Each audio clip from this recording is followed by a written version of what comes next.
Hey, what's going on, guys? So I have a really cool, good-sized project for you, and this is actually a project that I'm adding to my Modern JavaScript from the Beginning course, and I decided to put the whole thing on YouTube. The only difference being that in the course, it's about 19 or 20 different videos, and you also get the premium docs, which are the markdown files for each lesson. So if you're interested in that, I'll have the link in the description, but this is going to be the full project, and what we're going to be creating is an ambient audio mixer web app, and I'll show you a demo in a minute, but we've been doing a lot of React and Next.js over the past year or so. So I wanted to get back into the fundamentals of working with vanilla JavaScript and working directly with the DOM. And I wanted to do something that was more object oriented, and I wanted to work with classes and touch on encapsulation, single responsibility, reusability. So we're going to have 5 different classes that all have specific purposes, and I'm going to go over each file in the next section. But I tried to build it in a way that you're not only going to learn JavaScript, but you're also going to learn a little bit of just software architecture in general. And it's not super advanced, so I think it'll be a good introduction to this stuff. Now, to give you a quick demo, you can see that it's a pretty decent looking project, and the HTML, the CSS is going to be all done for you, and you'll have that download in the description. You'll be able to download the template. It'll have the HTML, which has all the Tailwind classes. It does use Tailwind, but you won't have any JavaScript. So we're going to create the 5 or 6 different JavaScript files and just build it from scratch. So basically you have all these different sounds like rain, ocean, thunder, and you can play them individually. You guys probably aren't going to hear this because I have a sound background noise suppressor, but basically you can play them individually. You can set the volume individually, although if you're on iOS, there is a restriction and you'll have to use the physical, on the device volume. But you can play them individually. You can also have these presets that will load certain sounds and certain volume levels. And then in addition to that, you can create your own presets. Like let's say I wanted to do waves, rain, and thunder all at different volume levels. I could save that as, let's say, storm, and now stop that, and now I can go back and play that whenever I want. Okay, we also have a reset. We have a play all, pause all. We have the master volume in addition to the individual volumes. We have a sleep timer. So if I want to set it to 5 minutes, it'll count down. And when it gets to 0, all the sounds will stop, which comes in handy if you're, if you're falling asleep to it and you don't want it to just play all through the night. But reset will just bring everything back to its default. All right. And of course, you can delete your custom presets as well. Those just get saved in local storage. And then we'll also have this theme toggler. So if you want, you can, switch it to the light version. All right, so I think it's it's simple functionality, but I think it's a good project to really get into not just JavaScript, but object-oriented JavaScript with classes. So hopefully you enjoy it, and in the next video, we'll dive deeper into the files and the structure.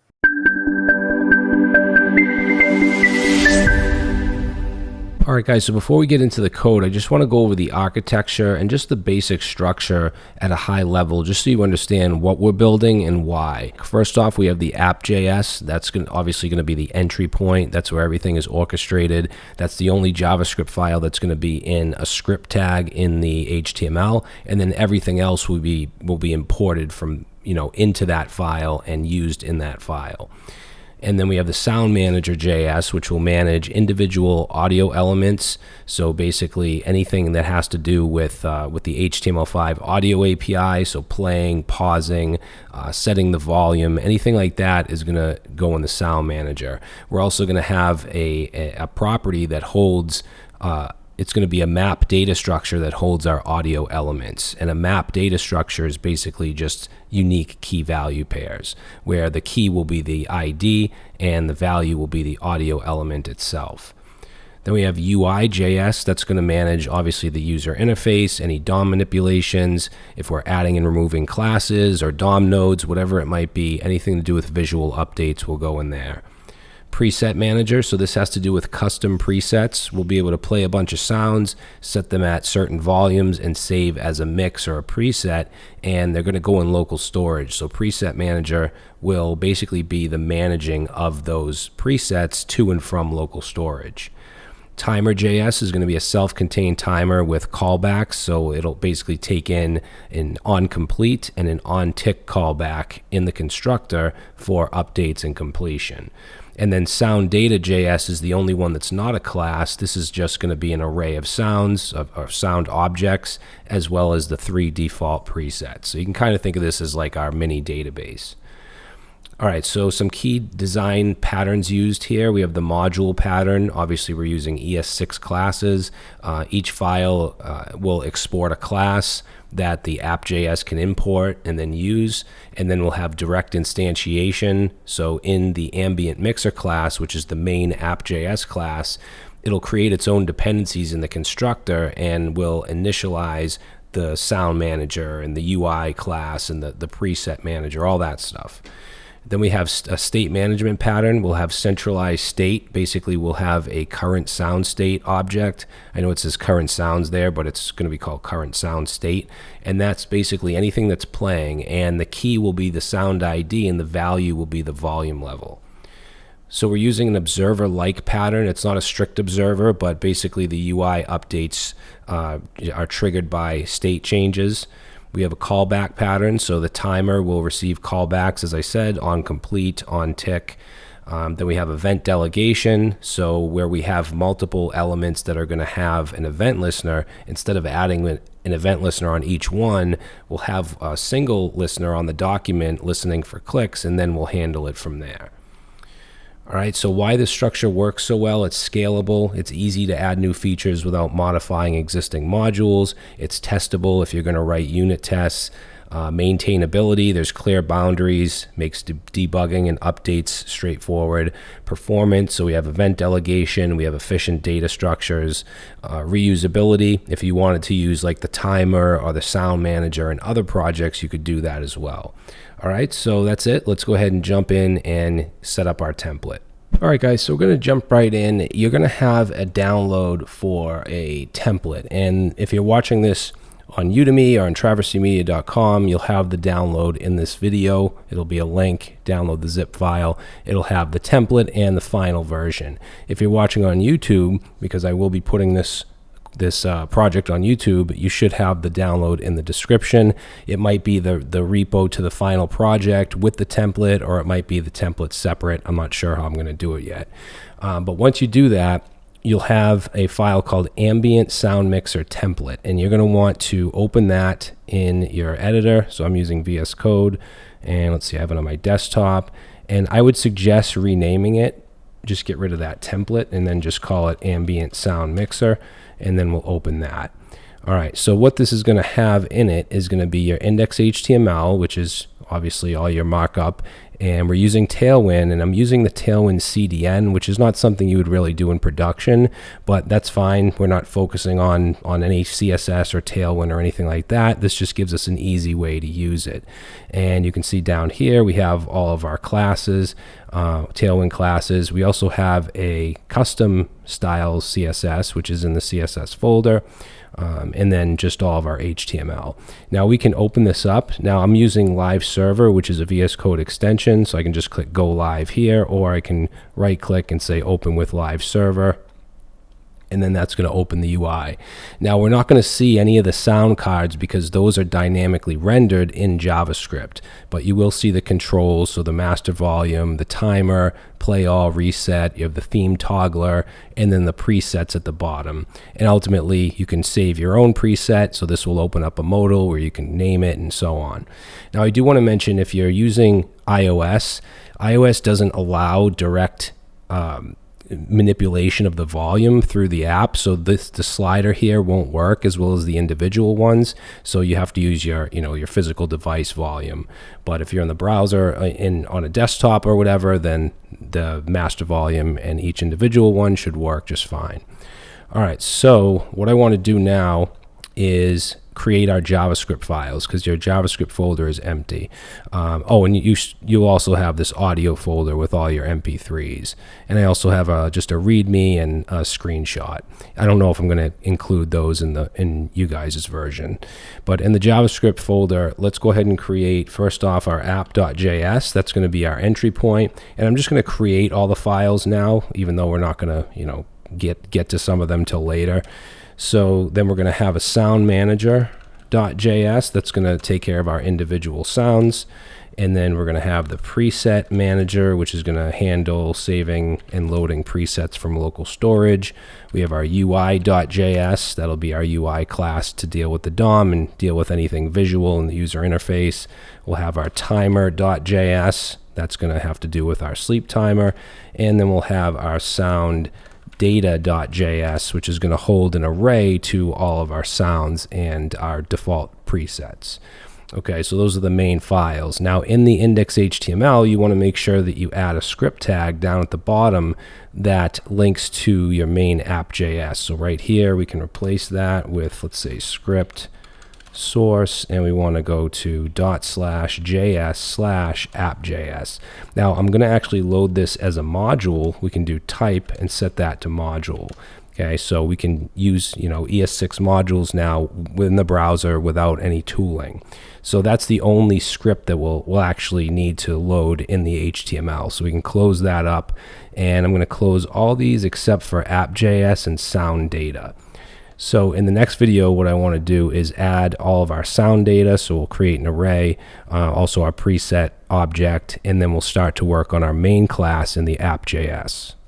So now we're going to add some sound data, and we're going to start to work on our main class. So in the sound data.js, let's add a comment here, and we'll say sound data config, because we're also going to have our 3 presets here as well. So we want to export this, and this is going to be an array called sounds. And each sound is going to have an object that represents it. And these are the sounds I'm talking about. So all these MP3 files. And each object will have an ID. So ID for this, let's say rain, and then name. So name will be rain, uppercase R, and then we'll have an icon. Now the icon is going to be whatever the class of font awesome that we're going to use. So fa-cloud-rain. And I'm not sure if I showed you, but in the index.html, we're using the font awesome CDN. And then let's see, we're going to have a color. And the color is the background of the icon. The icon itself will be white, but then we'll have a circle background with a gradient. And we can do a gradient with Tailwind classes by doing, let's say, from, and then a color and a shade. So from blue 500 to cyan 500. So that'll be the gradient color. And then file, of course, it's going to be the file name, which in this case is rain mp3. And then we have our description. And for that, let's say gentle rainfall. All right, so you can think of this as our database of sounds. Now, instead of me typing out the 7 other ones, I'm going to paste them in, and you can either copy them by typing them, or you can get it from the final code, because this file isn't going to change at all. So I'm going to paste them in, and I'll just quickly go over them. So we have, just save that. So we have the next one, which is ocean waves. So ocean mp3 is the name of the file. We have forest. This file, for some reason I called birds mp3, but this is forest. Fireplace.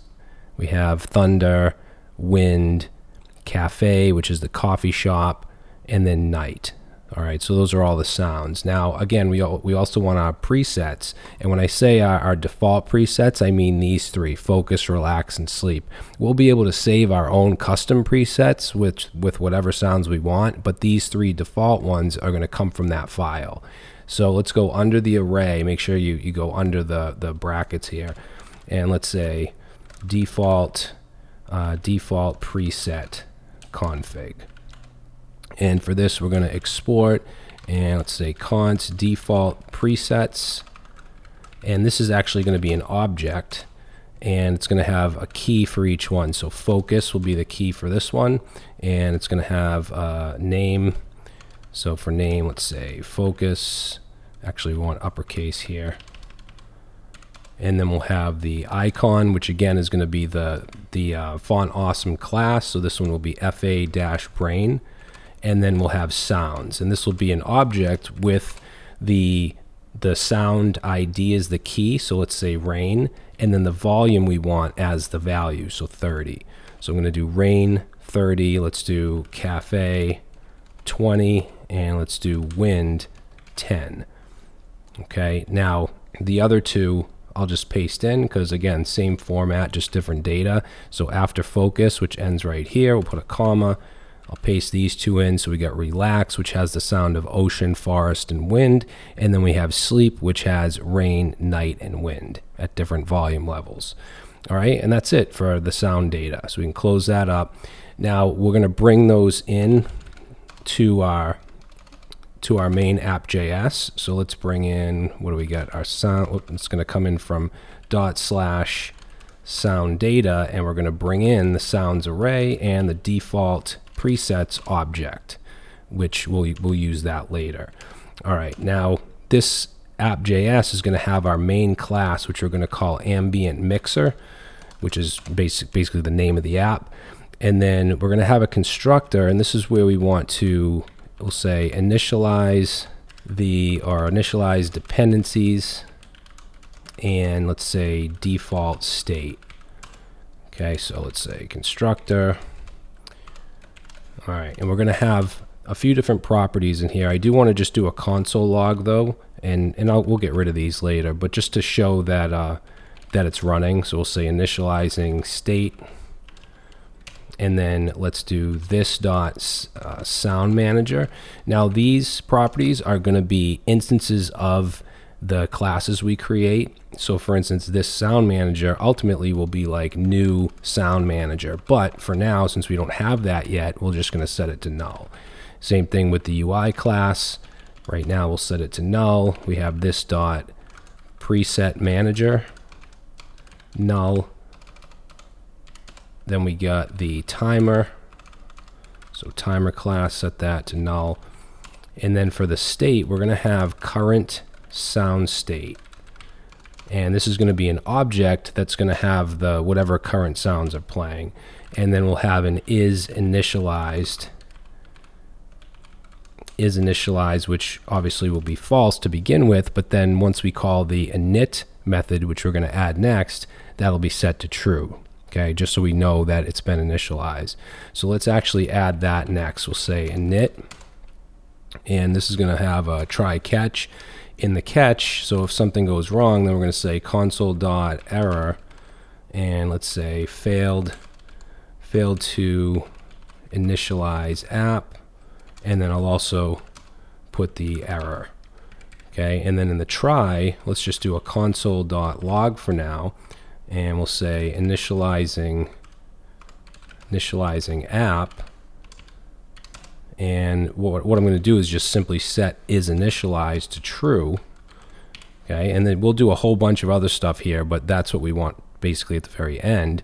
And then to call this, right, we need to instantiate this ambient mixer, and we want to do that when the page loads or when the DOM loads. So let's say initialize app when the DOM, we'll say when the DOM is ready. So to do that, we'll take the document and we'll add an event listener onto it.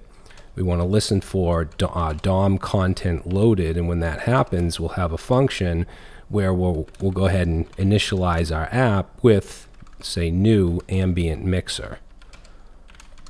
And then I want to call that init method, so we can simply say app.init. All right, now if we go back, you should see, if you open up your console, you should see, let's reload, sound data not found. Okay, so sound data should have a .js on it. Okay, you have to include that.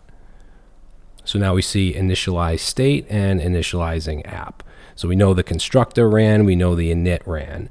And just ignore this. This is just telling us that we shouldn't use the CDN for Tailwind in production, but that's absolutely fine for what we're doing.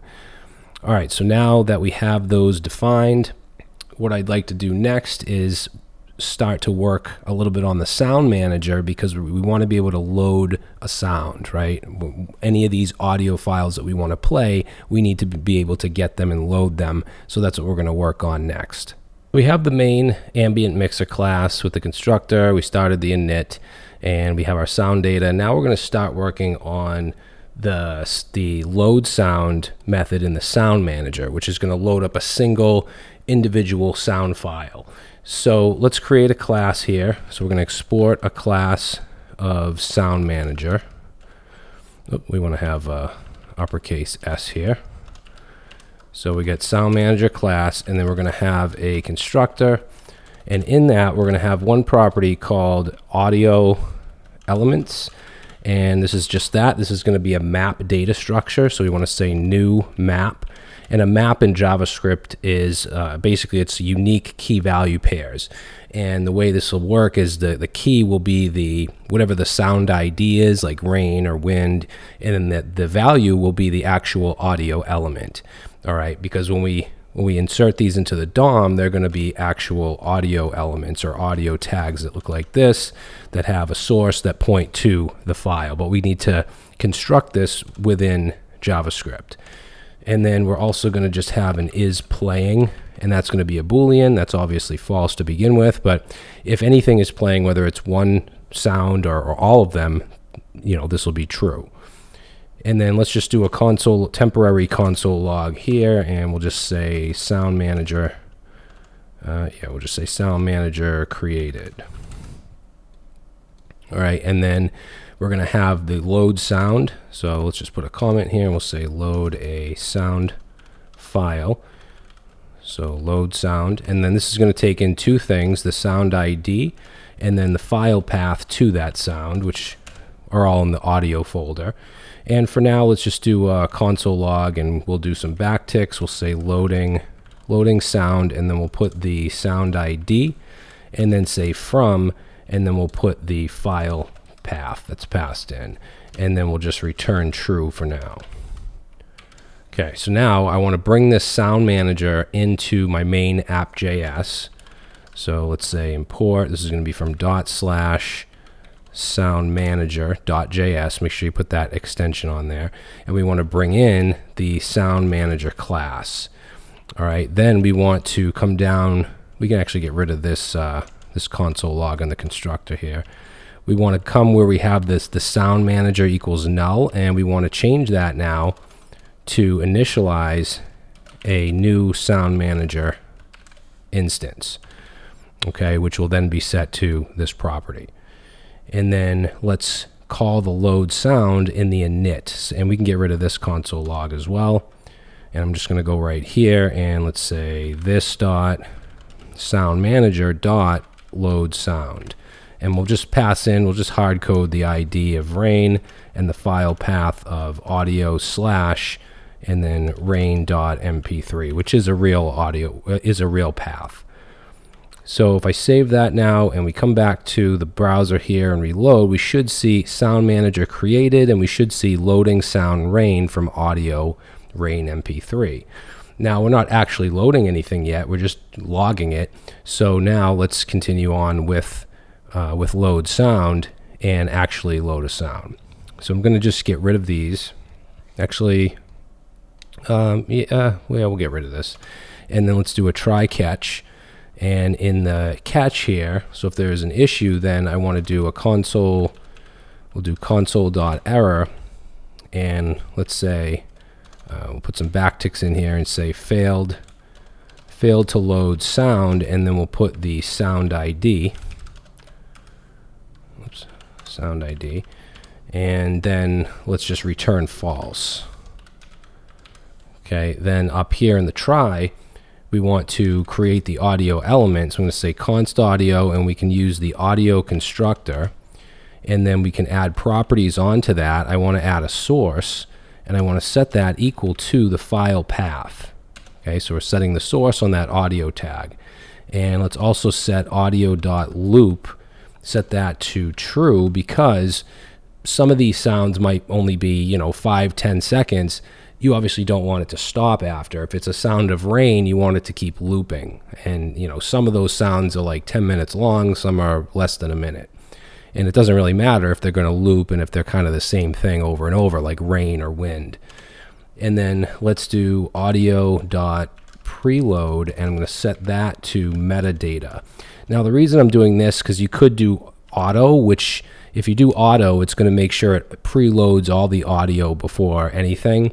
But I noticed that on mobile, it didn't work. The play button didn't work because it didn't basically on mobile, it takes longer to load. So we're going to just say we want to load the metadata first, and just the metadata. Then we're going to immediately add the sound to the audio elements map, which is this right here. So we can do that by saying this dot, actually let's put a comment here, and let's say add, we'll just say add sound to audio elements map. And we can do that by saying this dot audio elements, and then there's a set method that you can use with maps, and we want the key to be the sound ID and then the value to be the actual audio element, and then we're just going to return true. So that's our load sound. Now to test that out, we're already running it, right? We're already running it here, passing in rain and the path. So if we come back over here and refresh, we're not going to see anything in the console, but if you go to network and you click on media, and also let's disable cache and refresh, you should see the rain.mp3 file. All right, now we obviously don't want to just manually load one sound. We want to load all of them. So what we're going to do is create a load all sounds. Now we're not going to put that in the sound manager. You might think we would, but the sound manager has a single responsibility of dealing with individual sounds and using the the HTML5 audio API to play sounds, to pause, etc., to load them. Load all sounds is simply going to loop over all the sounds and then call this. So it's not directly working with the audio file itself. So we're going to put this in the app.js. Let's go under the init, and I'm just going to say load all sound files, and we're going to say load all sounds. And then what I'm going to do is loop over them. So we have sounds that's coming in right here from our sound data.js. And I'm going to loop over those with for each.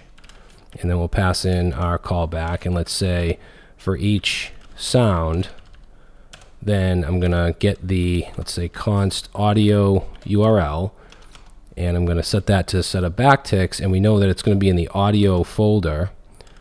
And then we want the sound, so let's say sound, because remember we have access to each of these objects, and file is one of the values there, right? One of the properties. So we want audio / and then the file. So that gives us the URL. Then let's say const, and I'm just going to call this success, and because remember this will return true if the sound is loaded. So let's say this dot sound manager dot load sound. And then we pass in the sound. Once again, we have access to that object, which means we have access to the ID.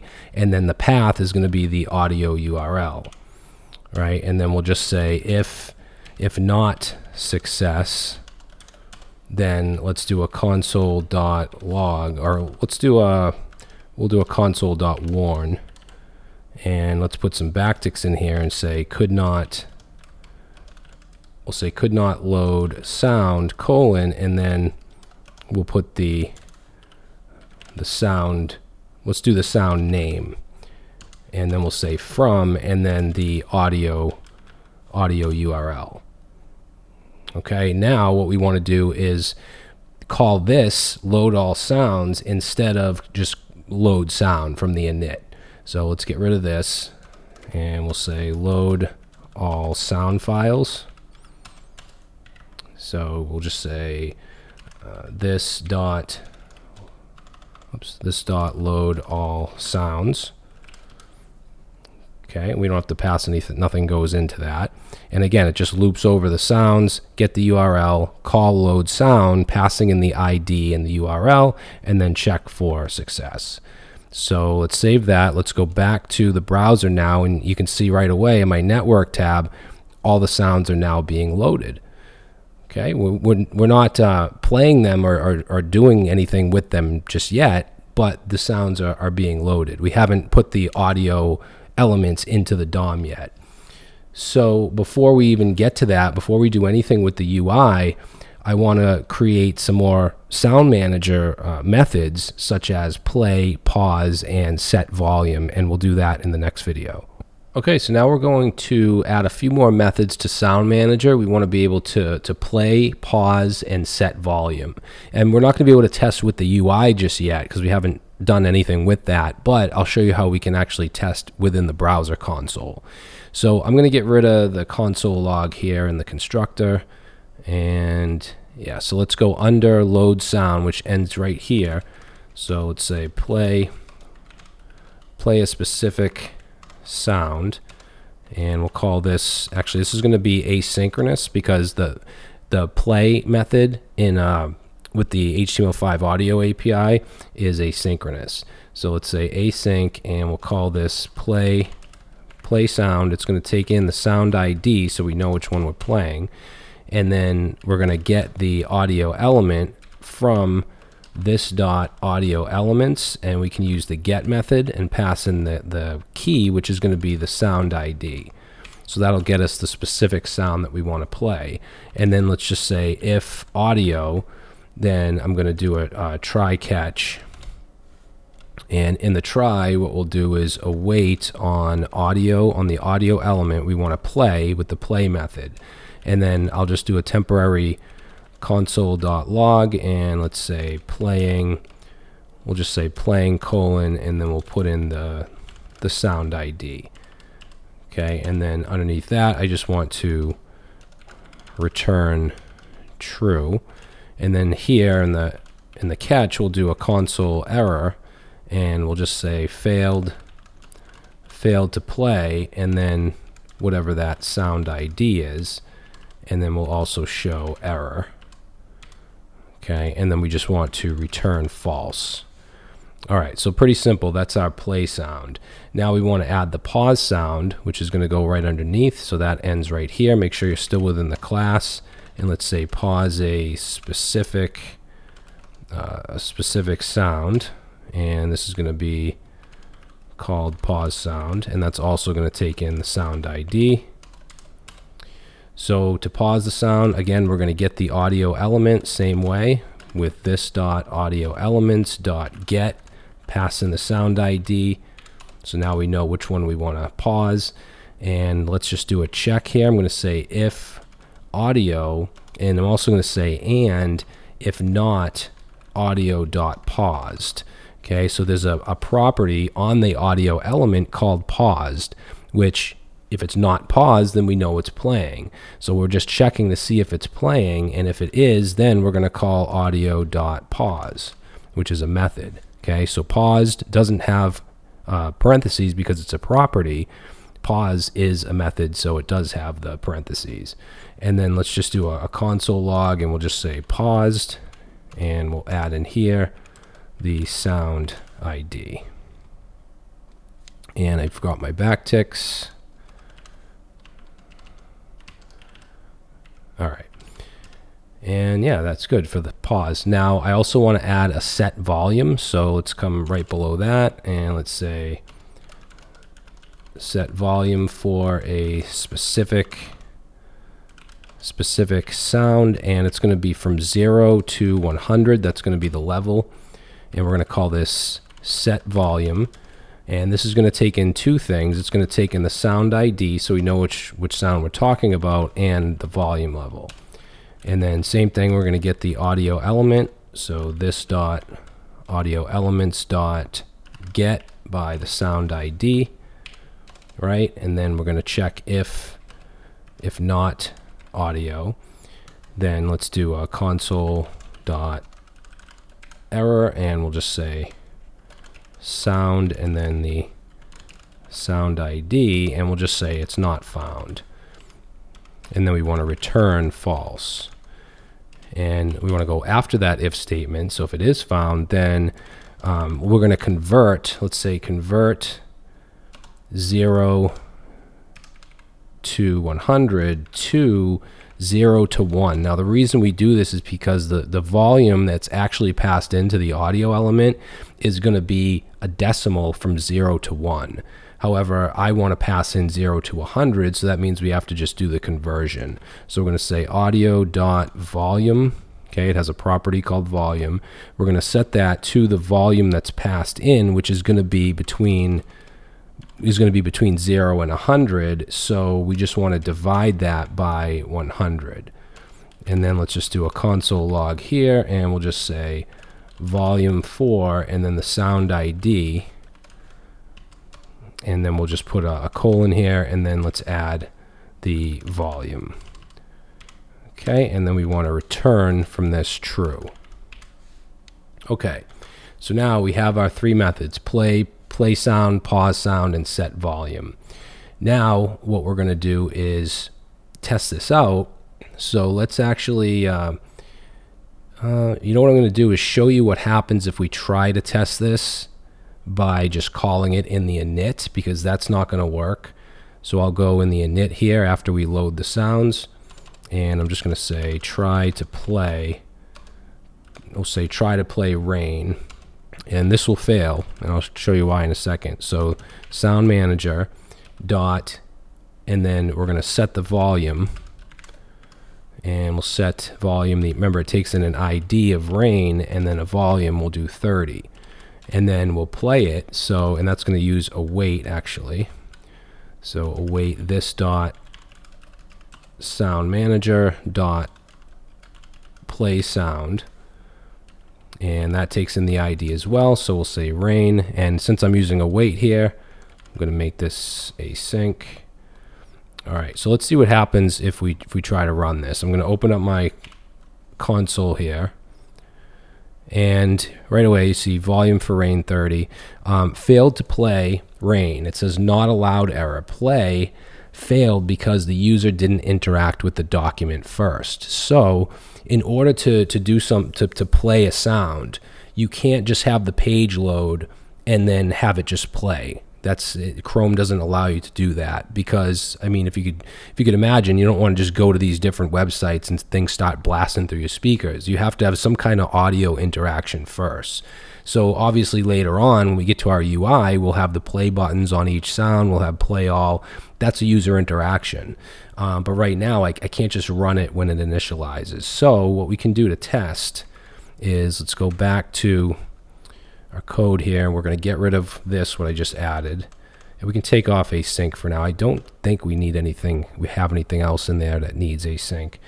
But what we can do to test is we can make this app right here, this instance, we can make this available globally, so we can access it from the browser. So I'm going to go right here and say make app available for testing in browser.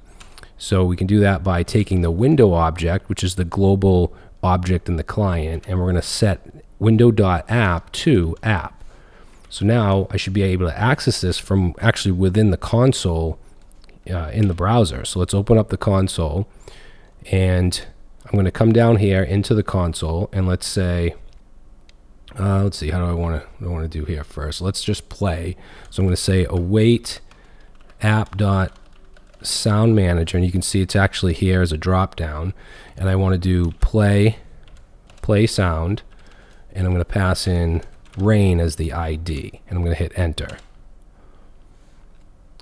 Invalid or unsuspected token. Let's see. Oh, I forgot my second quote there. All right. Okay, so now it's playing in my headphones. I don't think you guys can hear it. Let me try turning my regular volume up. So there it is. So it's playing, right? And through this project, you guys aren't really going to hear it. You just have to kind of take my word for it. And you can see we actually logged that it's playing as well.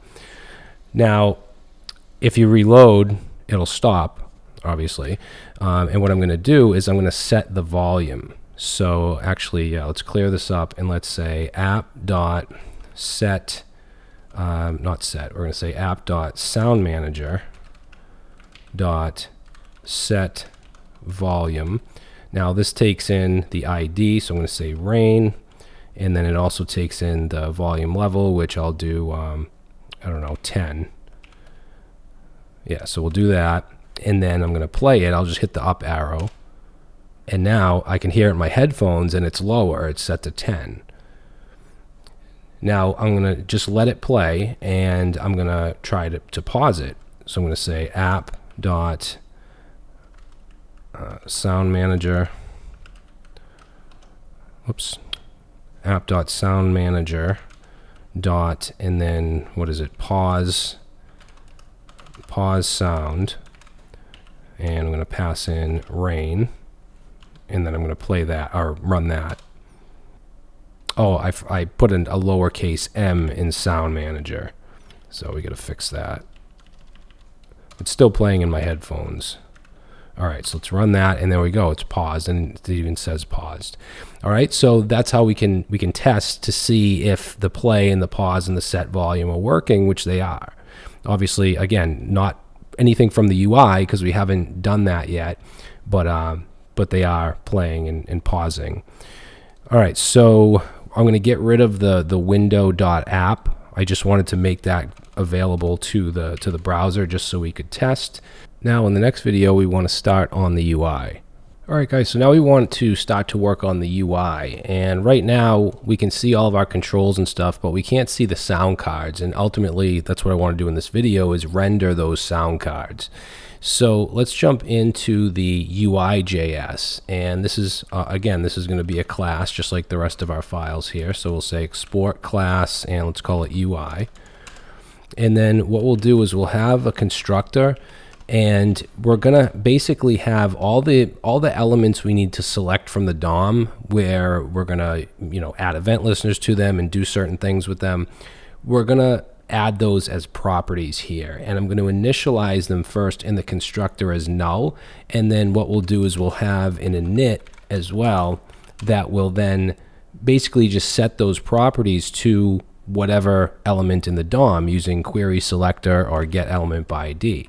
So let's start up in the constructor, and let's first add the sound cards container, okay, which obviously is the container that wraps around the sound cards, and we'll set that to null. Okay, all this is going to be set to null in the constructor.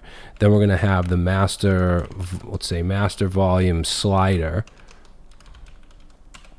set to null, and then the master volume value. And the value, what I mean by that is the number, because you have the slider and then next to it you have the number of the volume. Then we want the play pause button, set that to null. And we want the reset button, and we want the modal. Okay, when we save a preset, a modal will open up. Whoops, not mul. And then we have the custom presets container.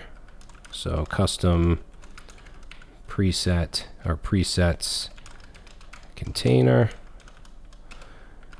Then we're going to have the timer display. We're going to have the timer select. And finally, we're going to have the theme toggle. Okay, so these are basically all the things in the DOM that we want to do certain things with. So in the initializer here, we're going to basically take all that stuff. In fact, why don't we just copy this? Yeah, we'll just copy this, and then we'll paste these in the init. And instead of setting it to null, we're going to set it to whatever it is in the DOM. Now, the reason I did this as far as put these in the constructor is because by initializing these to null, this happens immediately when we create a new UI instance. And at this point, the DOM might not be ready yet. Then the init method actually queries the DOM and stores references to elements. So the reason I put it in the constructor is because by setting it to null instead of just setting them directly in the init, this is a deliberate pattern that provides a few benefits as far as self-documenting code, as far as things like autocomplete. It's easier to debug. There's a few reasons. It gives us a consistent object shape. So basically the UI object always has the same properties, and that helps JavaScript engines optimize performance. So for the sounds container, we're going to go ahead and say document dot, and I'm just going to use query selector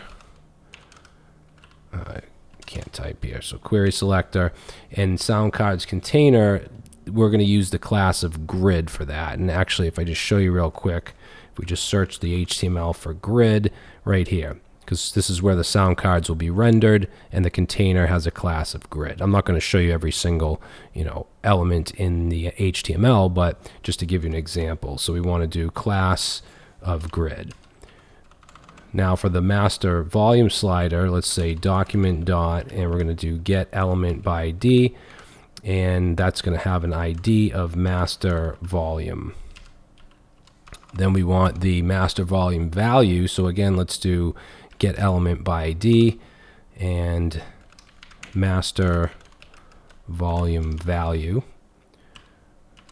Okay, then we got the play pause button, and I have a shortcut of GE for get element by ID, and then I have a shortcut of QS for query selector, and it's just custom shortcuts that I set up in VS Code. So if you're wondering why some of these might not work for you, it's just because I set them up custom in the keybinds. So let's see. I'm gonna set this to, what is the ID for this? It's play pause all, like that. Then we got the reset button. So that has an ID, I believe, of reset all. And then the modal. So modal has an ID of save preset modal. Then we got the presets container, which that ID is custom presets. Then we got the timer display, which is just timer display.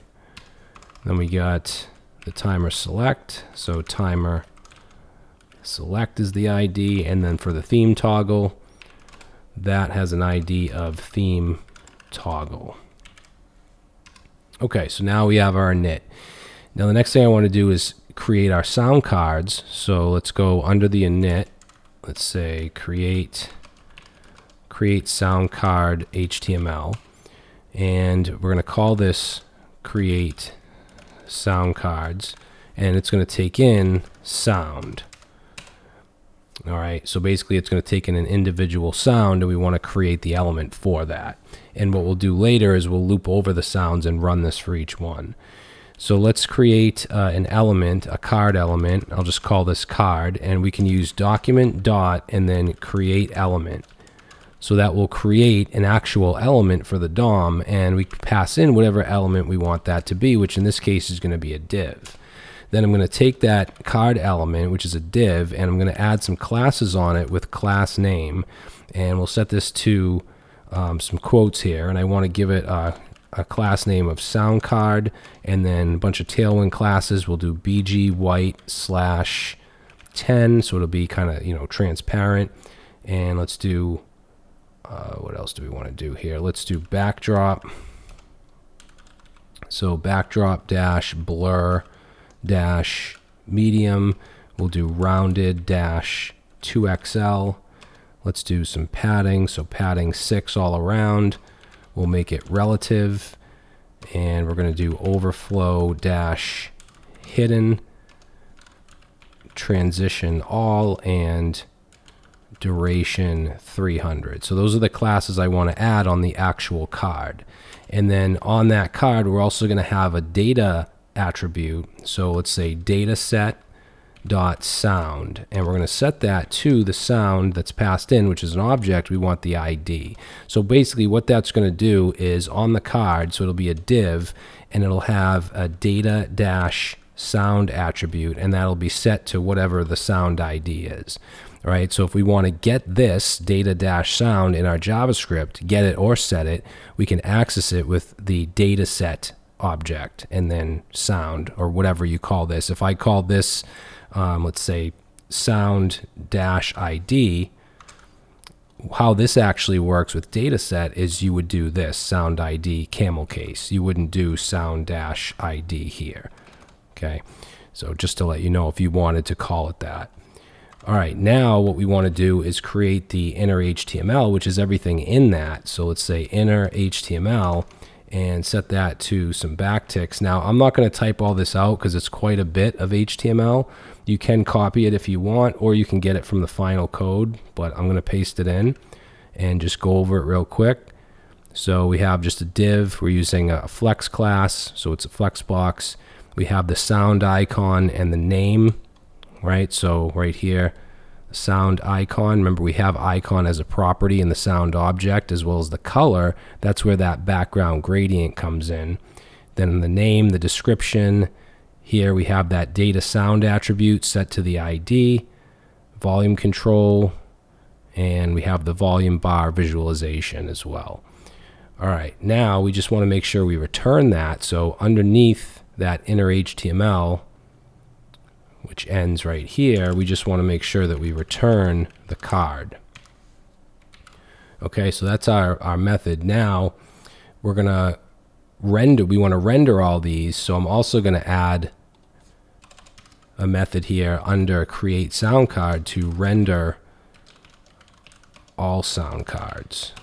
So let's say render sound cards. And that's going to take in sounds, so basically the entire array. And then what we want to do is first just set the container. We want to clear the container.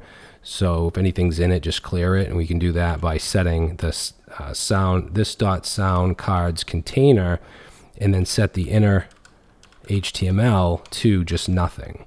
Okay, so that'll reset it. Then we're going to loop over sounds. So we'll call for each. And in that we'll have our function, and we'll say for each sound, we're going to say const card and set that to this dot and then create sound cards. Or sorry, that should be just card. It should be singular, because that's what it's doing, is it's creating a single sound card. So just make sure you take that S off. All right, because we're looping over multiple sounds and then calling that create sound card for each one. And remember, that takes in the individual sound, which we're going to get right here from the for each callback. Now, once we do that, we just want to simply call this dot and then sound cards container, and we want to append child, because we're going to take that card and put it inside of the sound card container. So we just pass in card. Okay, so again, it's going to clear any existing content in the container. It loops through all the sounds in the array. It creates a sound card for each one, and then it adds that card to the container. So now what we want to do is go into our app.js, and we want to import here. We want to import from / where are we? We're in JS, so we want UI.js, and then we're going to bring in the UI class. And we're going to initialize that right here, just like we did the sound manager. So let's say new UI, and then we can use any method we want in that, which we want to initialize it, right? So we're going to go, let's see, we're going to go above loading the sound files. We want to load the UI first. So let's say initialize UI, and we'll say this.ui.init, right? Then we want to render, let's say render sound cards using our sound data. So we can do that with this.ui.render sound cards, and then we're going to pass in the sounds array that we get from our sound data file. And that's it. Let's save it. Let's go to the UI, and now we see a card for all of our sounds. It's not going to work like play, and nothing here is going to work, but at least we're showing it on the page. All right, so now in the next video, I want to start to get into event listeners and the play button. So now what we want to do is make these play buttons actually work. We want to be able to toggle the sound by clicking play, and when it's playing, we want to be able to click it again and it'll pause, and the icon will also change based on what it's doing. So we're going to go into the app.js file, and basically all of our event listeners, because this is pretty interactive, there's a bunch of different buttons and sliders, we need to have a central location for all of our event listeners, and that's going to be a method in the main ambient mixer class. So I'm going to put this just under the init. Okay, so in app.js in the main class, right under init, and let's say set up all event listeners. and we're going to call this setup event listeners. All right, and then this isn't going to take anything in as far as arguments.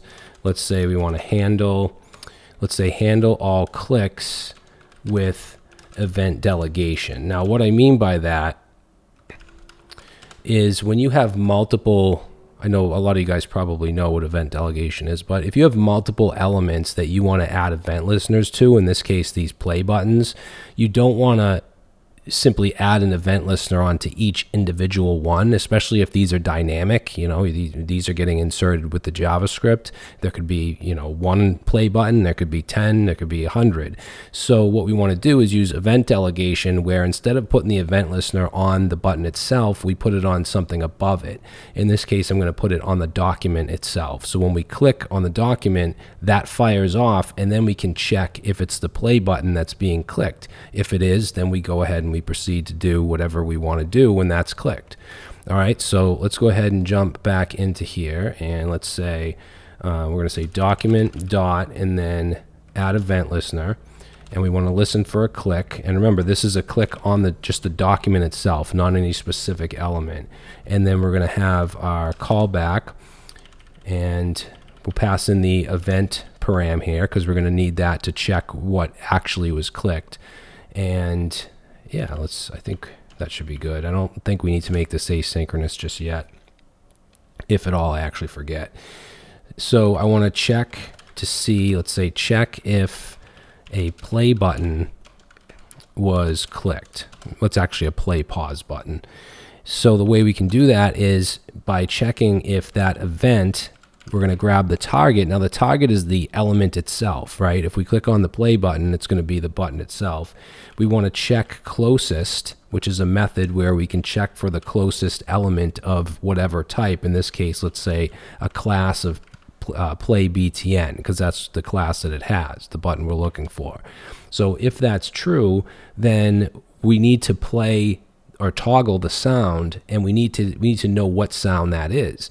Now, on that play button, there's a data attribute. There's a data-sound. In fact, let's just check that out in the render cards. So if we look at right here, this is the play button, right? It has the data sound. So that's how we can tell which sound we actually want to toggle. So let's create a variable called sound ID, and let's set that to e.target, which is the element that's clicked. And if it's closest to the dot play button, play dash BTN, and then we want to get the data attribute, which we can get with data set and then dot sound. Again, that's going to get data dash sound. And sorry, there's no parentheses. That's actually a property. That's not a method. So that will get the sound ID. In fact, why don't we just do a console log of sound ID? And why don't we go ahead and test that out? So I'm going to go back here. Let's open up the console. I'm going to click on one of these play buttons. And let's see. We're not getting anything here. We're not getting anything because I never called setup event listeners. So obviously we need to call this, and where we want to call it is going to be in our initializer. So I want to set the event listeners right before we load all the sounds. So right here, let's say this dot setup event listeners. Okay, so now if we come back here and I go to rain and I click play, you can see it says rain. If I click this one, thunder, wind. So now we know which one we're clicking on. We know what the sound ID is. All right, cool. So now that we've done that, let's go back into setup event listeners, and instead of just logging, obviously we don't want to do that. We want to toggle the sound. So instead of console log, I'm going to do this dot toggle sound, and that's going to be a method that we create. All right, so yeah, and actually that's going to be asynchronous. So yeah, let's add async onto this callback right here. And then when we call toggle sound, we're going to just await this dot toggle sound. And then we'll create that toggle sound. Let's see, where do I want to put this? We'll go under load all sounds, so at the end of the class. And let's say toggle individual sounds or sound, and let's say async toggle sound, and it's going to take in the sound ID, and then let's get the, let's say audio. So we want to get the audio element, and we're getting that from the sound manager, and then audio elements. That's that map data structure that has the audio elements. And we're gonna actually, sorry, we need to do .get to get a specific sound ID. All right, so now we want to check for that. Let's say if not audio. So if not audio, then I'm going to do a console.error, and we'll just put backticks and say sound, and then whatever that sound ID, and say not found, and then let's do return false.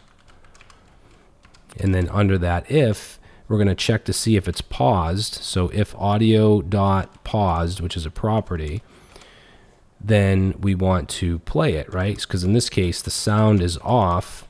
We want to turn it on. So we can do that with this .sound manager, and you're going to start to see how everything works together. We're going to set the volume first of all, and I'm going to set the volume to 50. So we pass in the sound ID and the volume I want to set it to, which is going to be 50. Then we want to play it. So remember, the play is asynchronous, so we're going to say await this .sound manager, and then we want to play our sound. That also takes in sound ID. And then we want to update, actually I'll just put a, let's just put a to do here.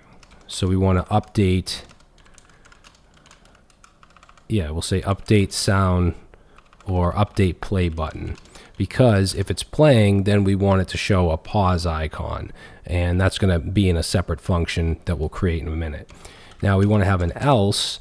So the else is going to be if the sound is on, shut it off.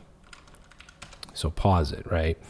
So to do that, this .sound manager and then pause sound, pass in the sound ID. And then we want to update, again, I'll just say to do, and we'll say update play button.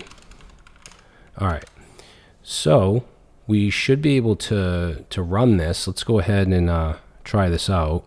I'm going to go and press play here, and it's playing. Let me just turn it up for you guys for a second. Okay, so it's playing. Now I'm going to click it again, and it pauses. And you can even see in the console, this is from earlier, playing rain, paused rain. So that's working perfectly. And we can get rid of those console logs. So in the sound manager, in the, let's see, in the play, I'll get rid of this log here. And then in pause, I'll get rid of this log here. Okay, now let's do the button. So that's going to go in the UI.js because this has to do with changing something in the UI directly. So under render sound cards, let's say we want to update the play/pause button for individual sound, because we will have a play pause that's a master volume, master play pause button as well. So we want to get the card. So let's say const, whoops, we should probably create the function or the method. Let's say update sound play button. And that's going to take in the sound ID, and it's going to take in that is playing, because we need to know if it's playing or not. So then in here, we're going to create card, and let's do document dot, and I'm going to do query selector. And we want to select it by the sound ID. So we can do that by putting in backticks here, and then in brackets, we're going to say data, because there's a hyphen. So in brackets, we're going to say data-sound equals, and then in quotes, double quotes, we want to put our template literal syntax for the sound ID.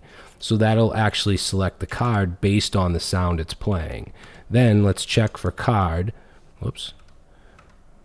Okay, so if card, then let's get the play button. So we'll say play btn, and we can get that by taking that card element and then calling query selector on that, and then getting the class of play-btn. That's going to be the play button. I also want the icon, so let's say const icon, and we can get that on the play button by calling query selector and then getting the I, right? Because the icons, they use an I tag.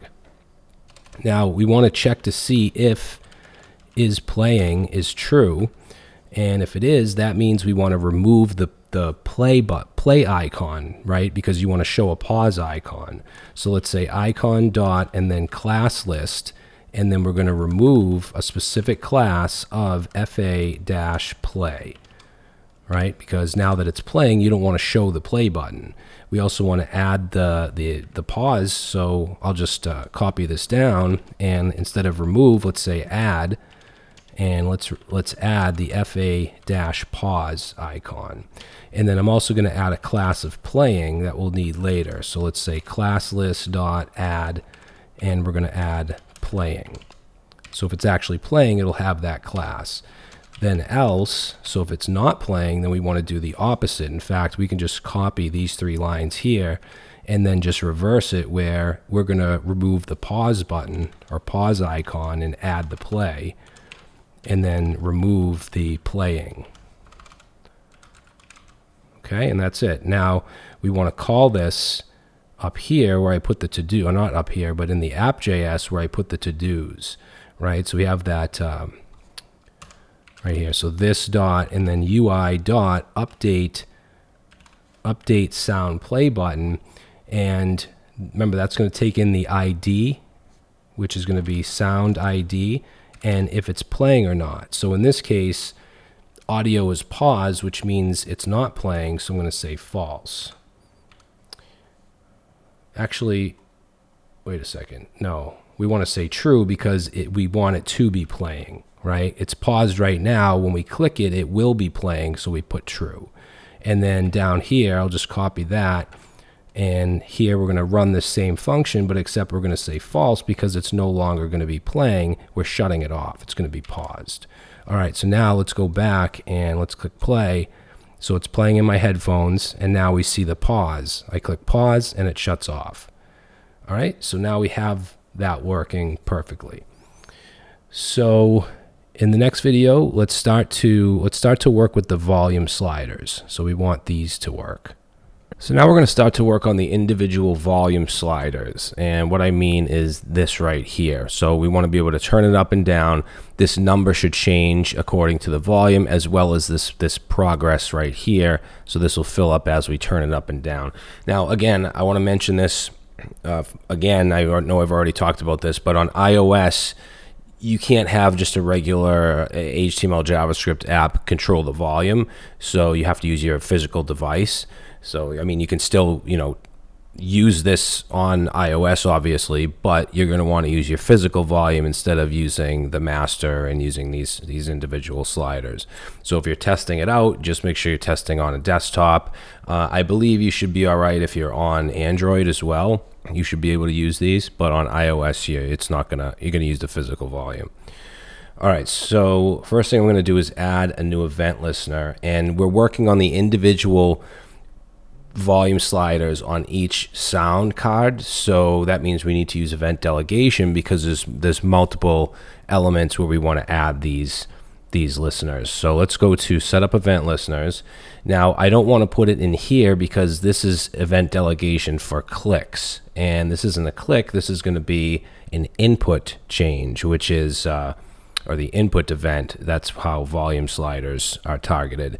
So I'm going to go within set up event listeners, under this document add event listener, which ends right here, and then let's say handle volume sliders or volume slider changes. Okay, and it's going to be similar where we check to see what is actually being not clicked, but what is that actually, first off we need to add our document and then add event listener and listen for input, not click, and then have our callback with our event object. And to test that, we're going to say if e.target, which is the element that we're dealing with, we want to check the class So class list, and we want to see if it contains a certain class, and that class is going to be volume-slider because all those sliders have this class on it. And if that's true, then we want to proceed to get the sound ID. So let's say const sound ID, just like we did above with the click, and we can get it from e.target and then dataset dot sound. That will get the sound ID. We also want the volume. Now the volume is going to be the value, so that would be e.target, which is the slider, and the value. And I just want to wrap this in parse int so that it's a number type. Okay, so just wrap that. Oops, e.target value. We want to wrap that in parse int. And then what we want to do is set the volume. So let's say this dot and then set sound volume. And we haven't created this yet, but we will. It takes in sound ID and takes in volume. Okay, and actually, you know what? Before we do that, I'll just comment that out, and let's just do a console log of sound ID and volume, just so we can see that that's actually, that event is being fired off. So I'm going to open up the console. I'm going to change this, and you'll see as I change it, it says the ID and it says the volume number, which is going to be from 0 to 100. So we know that the event listener is listening, and that's firing off. Now, get rid of that console log. Uncomment that, and now let's create this, the set sound volume. That's going to go in the app.js down at the bottom here. Make sure you're still within the class, and let's say set sound volume and set sound volume, and that's going to take in sound ID and volume.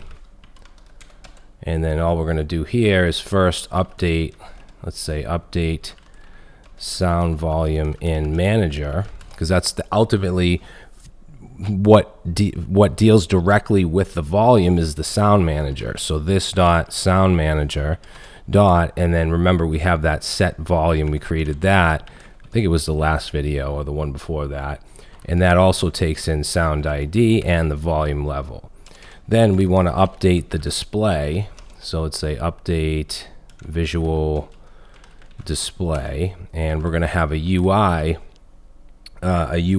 method called update volume display. Okay, that doesn't exist yet, but it will, and that also takes in sound ID and volume.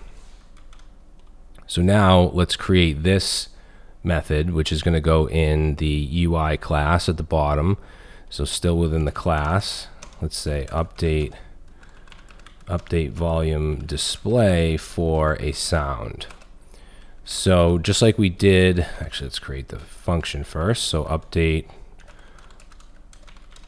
volume display, sound ID and volume. Okay, then we're going to get the card. So just like we did here, right? We're going to get the card by its sound ID. So I can just copy that actually. And let's paste that in. So that'll get the card. Then let's check if card. And if card, then let's first update the number display. So we'll say const and volume value. We can get that by taking the card and using query selector, right? So we want to look within the card and get the class of volume value. So volume value is going to be the class that is on this right here. This is the volume value. It's just that text with the number. So we get that, then let's just check for it. So if volume value, then we're going to take that volume value and we're going to set the text content. So what's displayed, we're going to set that to volume. So that takes care of that. Now we want to update the bar visualization. So let's say update volume, we'll say bar visuals. So for that, let's create a variable here called volume bar fill. And again, we can run query selector on the card because it's within the card, and it's going to be the class of volume dash bar dash fill. So that'll get the element. Let's check for it. Whoops. So let's check for, what is it? Volume bar fill. Oops. Okay, so we'll check for that. And then we're going to take the volume bar fill and we're going to set the width of it, right? Because it's like a progress bar. We can do that by using the style property, and then on that we have a width property, or I should say style object, and then we have a width property. And what we want to set that to is backticks, and we want to have the volume, and then just add a % after that closing curly brace, because we're setting the width to a specific %. And that's going to be 0 to 100, right? 100 being the whole thing, 0 being none of it, and everything in between.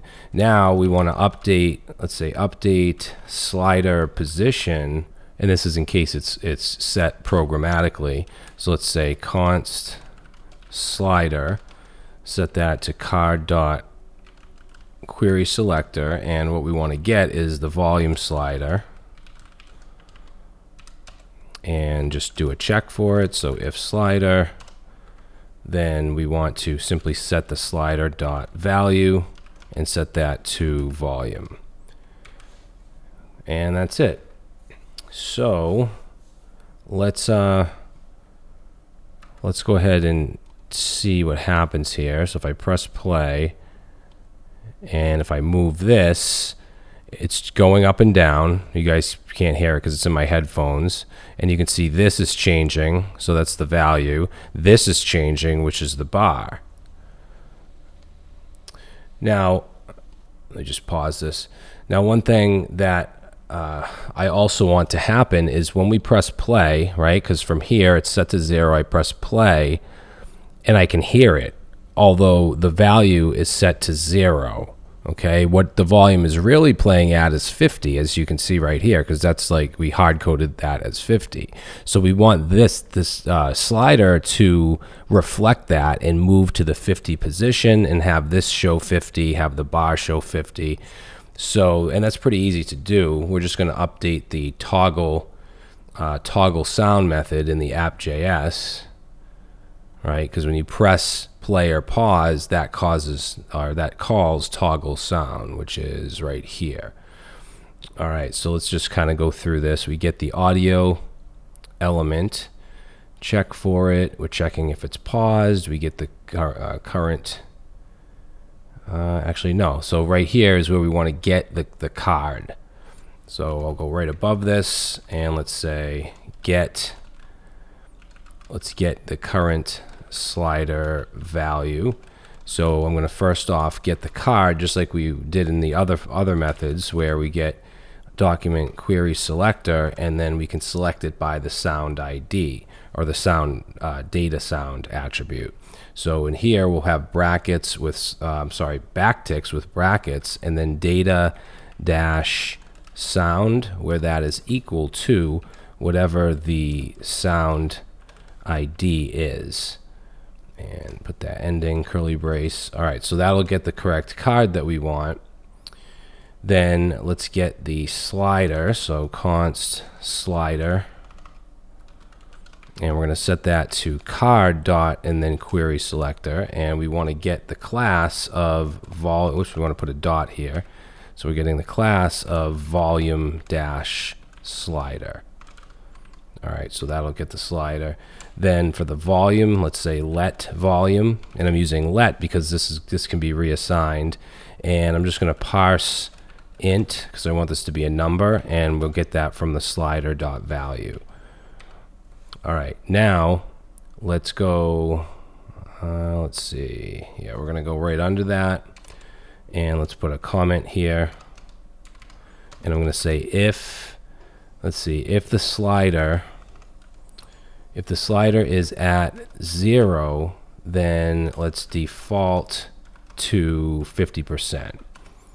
So to do that, we'll say if the volume is equal to 0, then we're going to set the volume equal to 50. And then we want to update the UI, so we're going to call this dot UI, and then we want to do update volume display. And then we're going to pass in the sound ID, and pass in the volume level.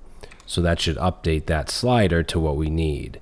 And then the rest of this can just stay the same. Actually, this, instead of hard coding 50, we now want to add volume, which will be 50 to start out with, because that's what we set here. So yeah, let's go ahead and save that. Now I'm going to go back and just do a refresh, and I'm going to hit play. And now you can see it plays, and the volume goes to 50. I can turn it down, so now I can't hear anything. I can turn it all the way up. Now it gets really loud. Okay, and if I pause it, it'll just stay wherever it is. And then I could move it like, say, 100 and play, and now it plays at 100. So yeah, that's working perfectly. All right, so yeah, let's move on to the next video where I want to start to work on the, what are we going to do next? Let's do the master volume slider. So this, because when you're using both of these, this has to be kind of a percentage of the master volume. So now we want to start to work on the master volume slider, because right now we can use these individual ones. In fact, we can get rid of the console log, but we want this one to work, which will change the volume no matter what songs are playing. All right, let's just first get rid of those console logs though, which, let's see, I forget where I put those. Are they set volume? So right here, so it's console log, get rid of that right there. So in the app.js, we're going to go to set up event listeners, because we want to add an event listener onto that master volume control, which is just one single event listener. It's not like there's multiple elements, so we don't need to do this event delegation like we did here, but we want to be within this method, and we want to go under this handler, so that ends right here. And then let's say this is going to handle, the master volume slider, and I'm going to grab that from the DOM. So let's say master volume slider, set that to, let's do get element by ID, and that has an ID of master volume. Okay, then we just want to check for that. So if master volume slider, then in that we're going to add our event listener onto it. So master volume slider dot add event listener, and what we're going to listen for here is going to be an input, not a click, because it's a slider. And then we have our callback with our event param. So inside that we want to get the volume. Now the volume is just the value of the slider, and I want to just parse int so that we type it as a number and just pass in e.target, which is the actual slider, but then we want .value, which gives us that number value. Then we're going to call a set master volume method, which we haven't created just yet, and we're going to pass in the volume. All right, let's see. And then in the, let's see, I just want to check up here. So in the constructor, we want to have a master volume here as well. So let's say this dot master volume, and let's set that to 100. And then we'll create this set master volume. I'm going to go to the end of the class. Okay, make sure you're still within the class, and say set master volume. And we'll call this set master volume, and it's going to take in the volume. And let's set that global property of this master volume to whatever the volume that's passed in. Then we want to update the display. So for that, let's say const master volume value, because now we're dealing with the value, which is that number. We want to get that with document dot, let's do get element by ID. Whoops, that's not going to work. Get element by ID, and the ID is going to be master volume value. Okay, remember this isn't the slider, this is the number next to it. Then we'll do a check for it. So if master volume value, then in that we're going to change the text content. So master volume value text content, and we're going to set that equal to, let's put backticks here, and then our template literal syntax with the volume and then the percentage sign outside of the curly brace. Then after that if statement, we want to, let's say, apply master volume to all currently playing sounds. So we're going to have a method called apply master volume to all. I know it's a long method name, but it's very descriptive. So it's going to apply it to all the individual ones. So now let's add that. So again, I'm going to go to the end of the class here, and let's say this is going to apply master volume to all sounds. I should say all playing sounds. All right, so apply master volume to all. And what we're going to do here is a for loop, a for of, and what we want to loop over is going to be the audio elements, and what we can get from that is going to be the sound ID. So sound ID and audio. So we're doing a little bit of destructuring here, and for this object, get rid of that, and this is going to be this dot sound manager dot and then our audio elements map. So we're looping over that. Then let's check to see if it's not paused, which means it's playing. So if not paused, then let's get the individual card just like we have been. So card equals, and we'll use query selector here. And we want to get the, actually, you know what, let's use backticks here because this is going to be dynamic. We want to put in our brackets and data dash sound, and where that's equal to the sound ID. All right, so that'll get us the card of all of them really, because we're looping through all the audio elements, right? And then let's get the slider. So const slider, set that to card. I'm going to use optional chaining here, so just a question mark, and then query selector. And we want the volume slider class. So volume dash slider. Okay, that gives us a slider. Then we'll just do a quick check for that. So if slider, then let's get the individual volume. So we'll call this individual volume. And we just get that from the value of the slider, but I'm just going to parse int. So here we want to add the slider dot value. So that's the individual volume for each sound in that loop, okay, each iteration. Then we want to calculate the effective volume, and what I mean by that is the individual times multiplied by the master volume. Actually, it's going to be multiplied by the master and divide by 100. So let's say const effective volume, and in parentheses, I'm going to take the individual volume. Did I spell that right? Individual. And again, we want to multiply that by this dot and then master volume.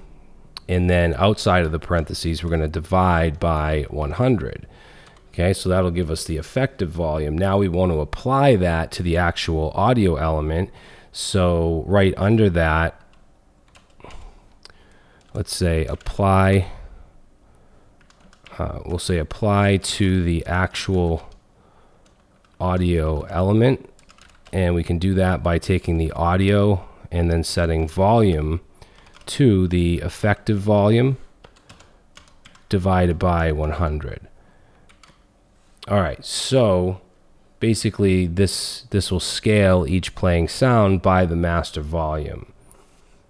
So basically, as an example, let's say you have, let's go back here. So let's say you have rain playing at 60%, right? 60% here. And then you have your master set to 50%. It's actually going to be playing at 30%, right? Because 60 times 50 divided by 100 is 30. At least I think. I think that makes sense. I'm personally really bad with math, but this is the formula that I found to be true. So basically, it's just, it's a percentage of whatever the master is. If this is up all the way at 100, then yes, this is a full 60%, right? This would be a full 100%.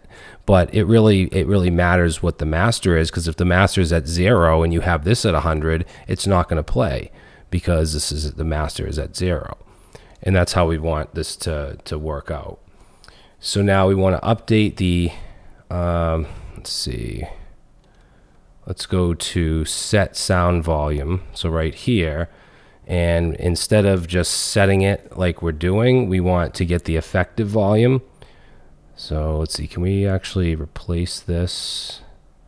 Yeah, let's replace this, because we want to account for that master volume. It wasn't doing that before. So let's calculate effective volume with master volume. Okay, and we're going to do that by setting effective, let's say const effective volume, set that to parentheses with the volume that's passed in, multiplied by this dot master volume, and then divide by 100. Okay, then we want to update, let's say update the sound volume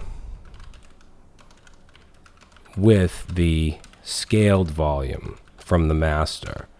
So we'll say const audio, set that to this dot sound manager dot, and then we want our audio elements map, audio elements. We want to get a specific sound using the sound ID, and then let's check. We'll say if audio, then let's take the audio dot volume, set it to that effective volume divided by 100.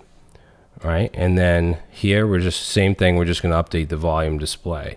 So let's save that, and then let's try it out. So I'm going to come back over here, and I'm going to press play. So right now, this is at 50%. Master is also at 50. And you should be testing along with me, because I know you guys can't hear my headphones. If I make this louder, now it got louder, right? Even though I didn't change this. If I change master all the way to 0, now I can't hear anything regardless of how loud this is. So if I put this back to whatever, 50, and then I move this, now it gets louder. Okay? If I put this both to 100, that's the max that it can possibly go without touching the physical device. But again, even if this is at 100 and I turn this all the way down, that's not going to work. So this is always going to be a fraction of whatever, the master volume is. All right. And again, if you're on iOS and you're on mobile, then these probably aren't working at all, and you just use your device volume. Okay, so that takes care of the master volume. Now what I want to move on to is the play pause all. So when I click this, I want all the sounds to play. And if I click it again, I want all the sounds to pause. All right, guys, so now we want to get into the play, the master play pause button, which is this right here. This should play all sounds and pause all sounds. I should be able to toggle that. So let's start off at the lowest level, which is going to be the sound manager. And we have a play sound and pause sound for individual sounds where we pass in the ID, but let's create a play all and pause all, which is actually going to be very simple.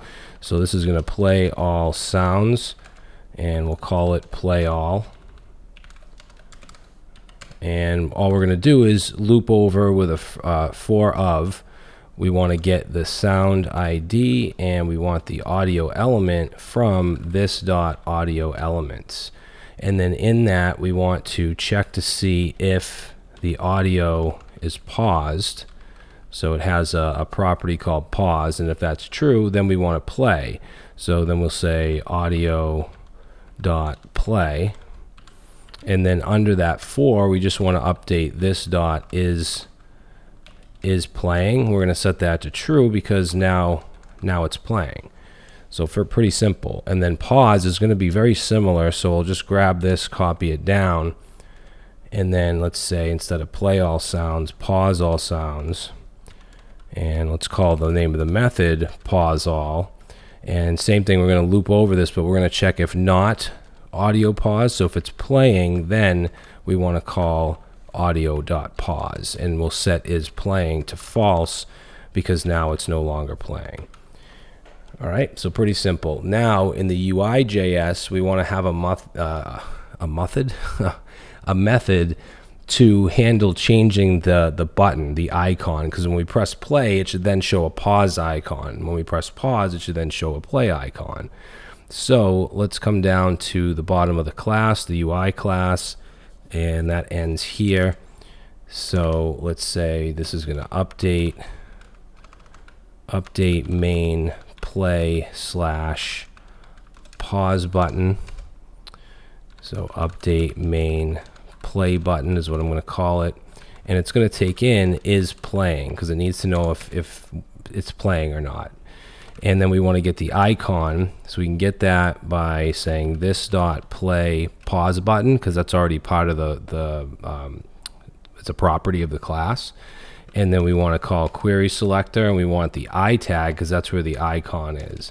Then we'll check if is playing, and if that's true, then let's take the icon.classList and let's call the remove method, and we want to remove the class of fa-play, right? Then I'm going to just copy that down, and we want to add the pause icon. So that would be class-list dot, instead of remove, it would be add. And then we'll copy these two lines here, and then let's add an else. So basically the else is just the reverse, where we remove the pause and we add the play icon. So simple as that. Now let's go to the app.js, and we want to update the main play button based on individual sounds. So let's go to the bottom of the main class here, and let's say that update main play button based on, let's say, individual sounds. All right, and I'm going to call this update main play button state. And then what we're going to do in here is first off check if any sounds are playing. So we can do that by, well, first off, let's create a variable. We'll call this any sounds playing, and set that to false to begin with. Then we want to loop over again with for of. We're going to get the sound ID and the audio element from this dot, and now we have to use sound manager because we're not in that class anymore. So sound manager dot, and then audio elements. And in here we want to check to see if not audio dot paused. Okay, so if it's playing, then we want to set that any sounds playing, we want to set that to true, and then we can just break out of the loop because that's what we need to know, is if anything is playing. And then let's go underneath the for loop, which ends right here, and let's say we want to update the main button, so basically the UI and the internal state of is playing. So let's say this dot sound manager dot is playing, set that to any sounds playing, which will be true or false. And then in the UI, let's update the main play button, which is the master play button, and also pass in any sounds playing into that. All right, now we want to be able to toggle the sounds. So let's go to the app.js, and I'm going to add this toggle all sounds. We have a toggle sound, okay, so that represents, you know, pressing play pause on each individual card, passing the ID in and toggling that sound. But now we want to toggle all of them. So I'm going to go right under toggle sound and add this one. We'll say toggle all sounds and call it toggle all sounds. Okay, it doesn't take anything in.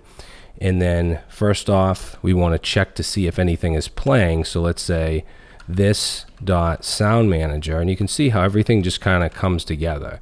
So we want to check is playing, and if that's true, then let's first off pause all. So this dot sound manager dot pause all, and then we want to update the play button. So this dot, now we're dealing with the UI, so we use the UI class, update main play button.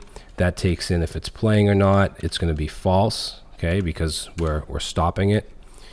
And then let's see, we want to update each individual button. So for that, we're going to take our sounds and we're going to loop through with a for each, add our callback, and let's say for each sound, then we want to update, let's say this dot UI dot, and then it's going to be update, not main play button because that's the main or master. We want sound play button because that's the individual. So it needs to know the sound ID, which we can get from the object, and then false because we no longer are going to be playing anything.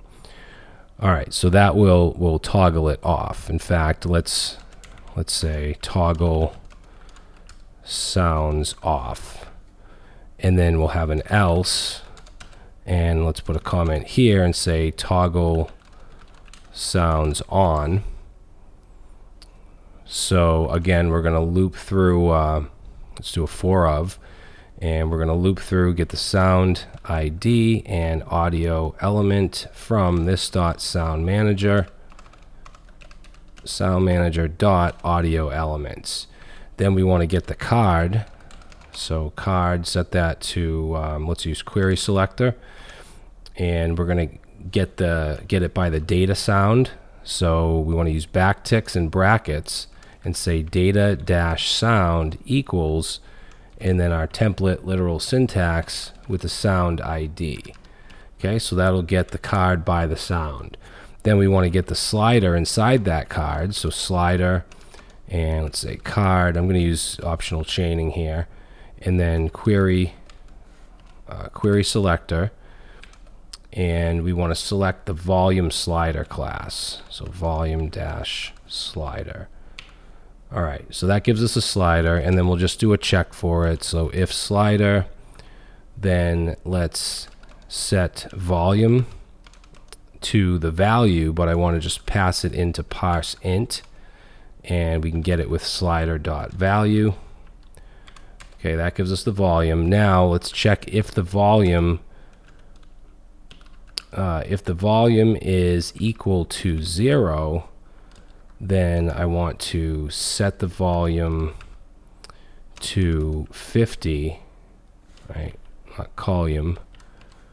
Set the volume to 50, and then let's set the slider dot value also to 50, and then let's update the volume display. So this dot UI dot update volume display, which takes in the sound ID and takes in the value of the volume, which is going to be 50. Now, if you remember, we have this property right here called current sound state, which what that represents is an object with the key, which will be the sound ID that's playing, like rain or wind, and then the value will be the volume. And the only sounds that will be in there are the sounds that are playing. So let's see. So back in toggle all sounds, after we check if the volume is 0, and if it's 0, then we set it to 50, right? Then let's say, and this will run if it's not 0. So we're going to take the current sound state, and we'll use the sound ID as the key, and then set the value to the volume. All right. Then to set the volume of the actual audio element, we need to use the effective volume, which takes into account the master volume. Otherwise, if we just set the volume normally here, the master volume will have no effect. If we played it, if we clicked play all. So let's say effective volume, and that's going to be set to, let's say, parentheses, we want the volume times the master volume, and then divided by 100, right? And then we'll take the audio element, and we want to take the volume of that and set it to that effective volume divided by 100. Then finally, we want to update the sound play button. So this .ui.update sound play button, which takes in the sound ID and if it's playing or not, which in this case would be true. Okay, now we just want to play all. So let's go under the for loop. So the for loop ends right here. And let's say, we'll just say play all sounds. So this dot sound manager dot play all, and then we want to update that main button as well. So this dot UI dot update main play button, that takes in if it's playing or not. In this case, is going to be true. All right, now we also want to update the toggle sound, which is the single sound, right? So right above toggle all sounds, we have toggle sound. And let's see, we just want to add one line to the very bottom, and that's to update the main play button state. So let's see, we'll go under, so where we have this if audio paused, then we have the else. So right under that, let's say update main play button state. So this dot update main play button state, like that. All right. Now for the set sound volume, which is right here, we want to also update the play button state. So we're going to go right to the bottom here, and let's just say this is going to sync sounds, okay? Because we want to sync that master volume with the individual volumes when we play or pause all. So let's say this dot update main play button state. And that's it. Now the last thing to do is wire up the event listener. So let's go up to where we have all of our event listeners, which is right here. And let's see, we just have a single play pause button or master button, so we're not going to use the delegation. We're going to go under the last event, which was right here. All right, and let's say handle master play pause button. And we want to just check for it first. We'll say if, and then this, and we can use, so the UI has that play pause button as a property. And then here we'll say this dot UI dot play pause button. We'll add an event listener onto it. We want to listen for a click. When that happens, call a callback. And in that, we simply want to call this dot toggle all sounds. Okay, so when we click that button, it'll toggle all the sounds, and then whatever needs to be updated should be updated. So let's go back here. I'm just going to refresh. Let's click play all. Okay, I can hear it all on my headphones. I'm going to click pause, and now I can't hear it. And you can see that the play button is changing. I mean, you could change the text, like to say pause all, right? So if it's playing, this could say pause all, but I think that's fine because the point of the button is to play it all, and you can tell by the icon which phase it's in, okay, whether it's playing or pausing. Now, if I turn some of these down a little bit and then click play all, they're still going to stay at that volume level, right? So if I put all those down and I pause and then play, now they go back to 50, right? Because I put those to 0. That's where that check comes in. Let me just show you real quick. Right here. So this is toggle all sounds. If the volume is 0 and we press the play all, then the volume goes to 50. Otherwise, then it just stays where it's at, right? That's why you'll see if I put rain to 33 but ocean to 0, when I press play, ocean goes to 50 and rain stays at 33. Now, if you wanted to change that up and have some different functionality, like maybe no matter where it is, you always want to make it go to 50, you could do that. But I think this is good. You know, if it's on a certain level, we want to keep it at that level. Unless it's at 0, where you can't hear it at all, then we'll change it to 50. All right, so yeah, that takes care of the play and pause all. So now what I want to work on is the reset, because if you have, like, you know, all different volumes here and you have different sounds playing or whatever, I want to be able to reset and basically bring us back to the default state for everything. So now what I want to do is work on the reset button. When we click this, it should just reset back to this, where everything is 0, everything is stopped. So let's do that. Now, the first thing I'd like to do is go to the sound manager, and we have a play all and a pause all. I want to create a stop all. Now, the only difference between pausing and stopping is that when you stop, it will pause, but it also resets the basically the current time, the time played, right? Because if you play something for 3 seconds and you pause and then you play it again, it's going to start at that 3 seconds. There is no audio.stop, so you kind of have to create your own by pausing it and then resetting the time. So that's what I want to do right here.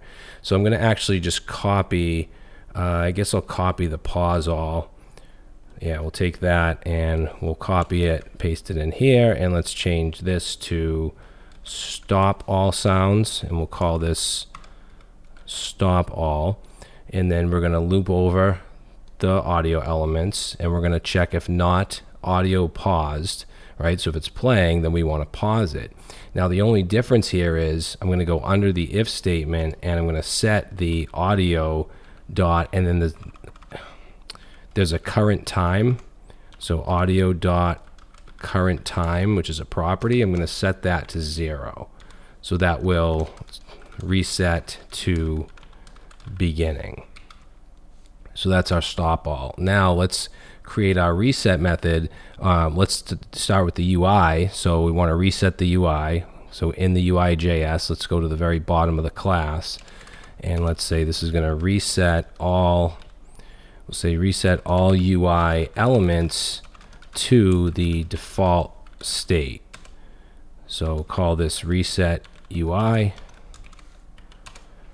And first thing we're going to do is reset the sliders to 0. So we'll get the sliders. So const sliders, set that to, let's do query selector all, because we're selecting more than one here.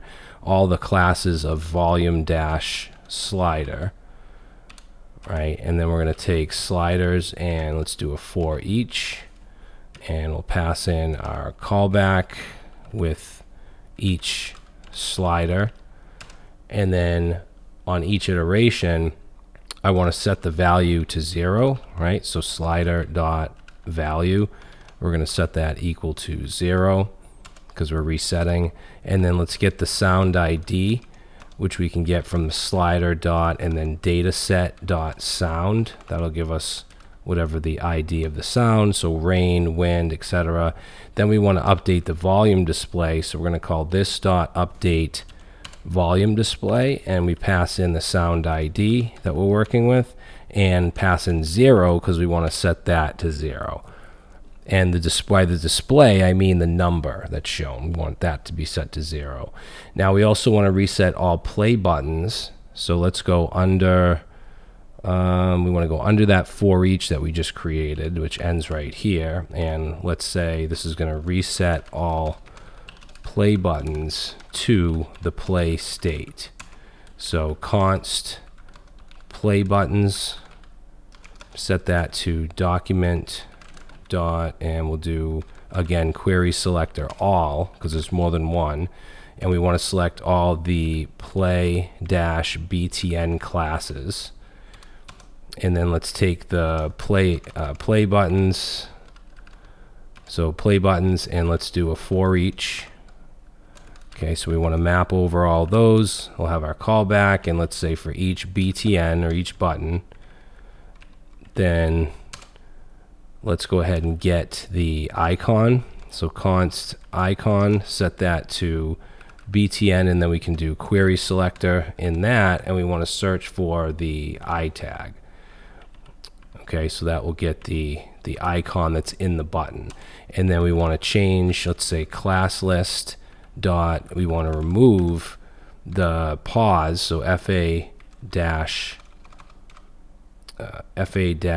pause class, and we want to add the play class. So we'll copy that down, and let's say this is going to be fa play, but instead of removing it, we want to add it. So change that to add.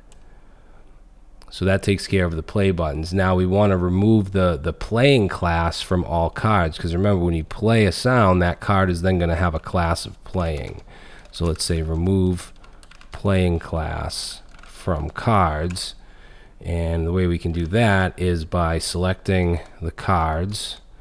So let's say document dot query selector, query selector all, and we want to select all the dot sound cards, and then let's loop over that, so cards dot for each, and pass in our callback, and let's say for each card, then what do we want to do? We want to remove the playing class, right? So card dot class list, and then we want to remove the fa dash playing.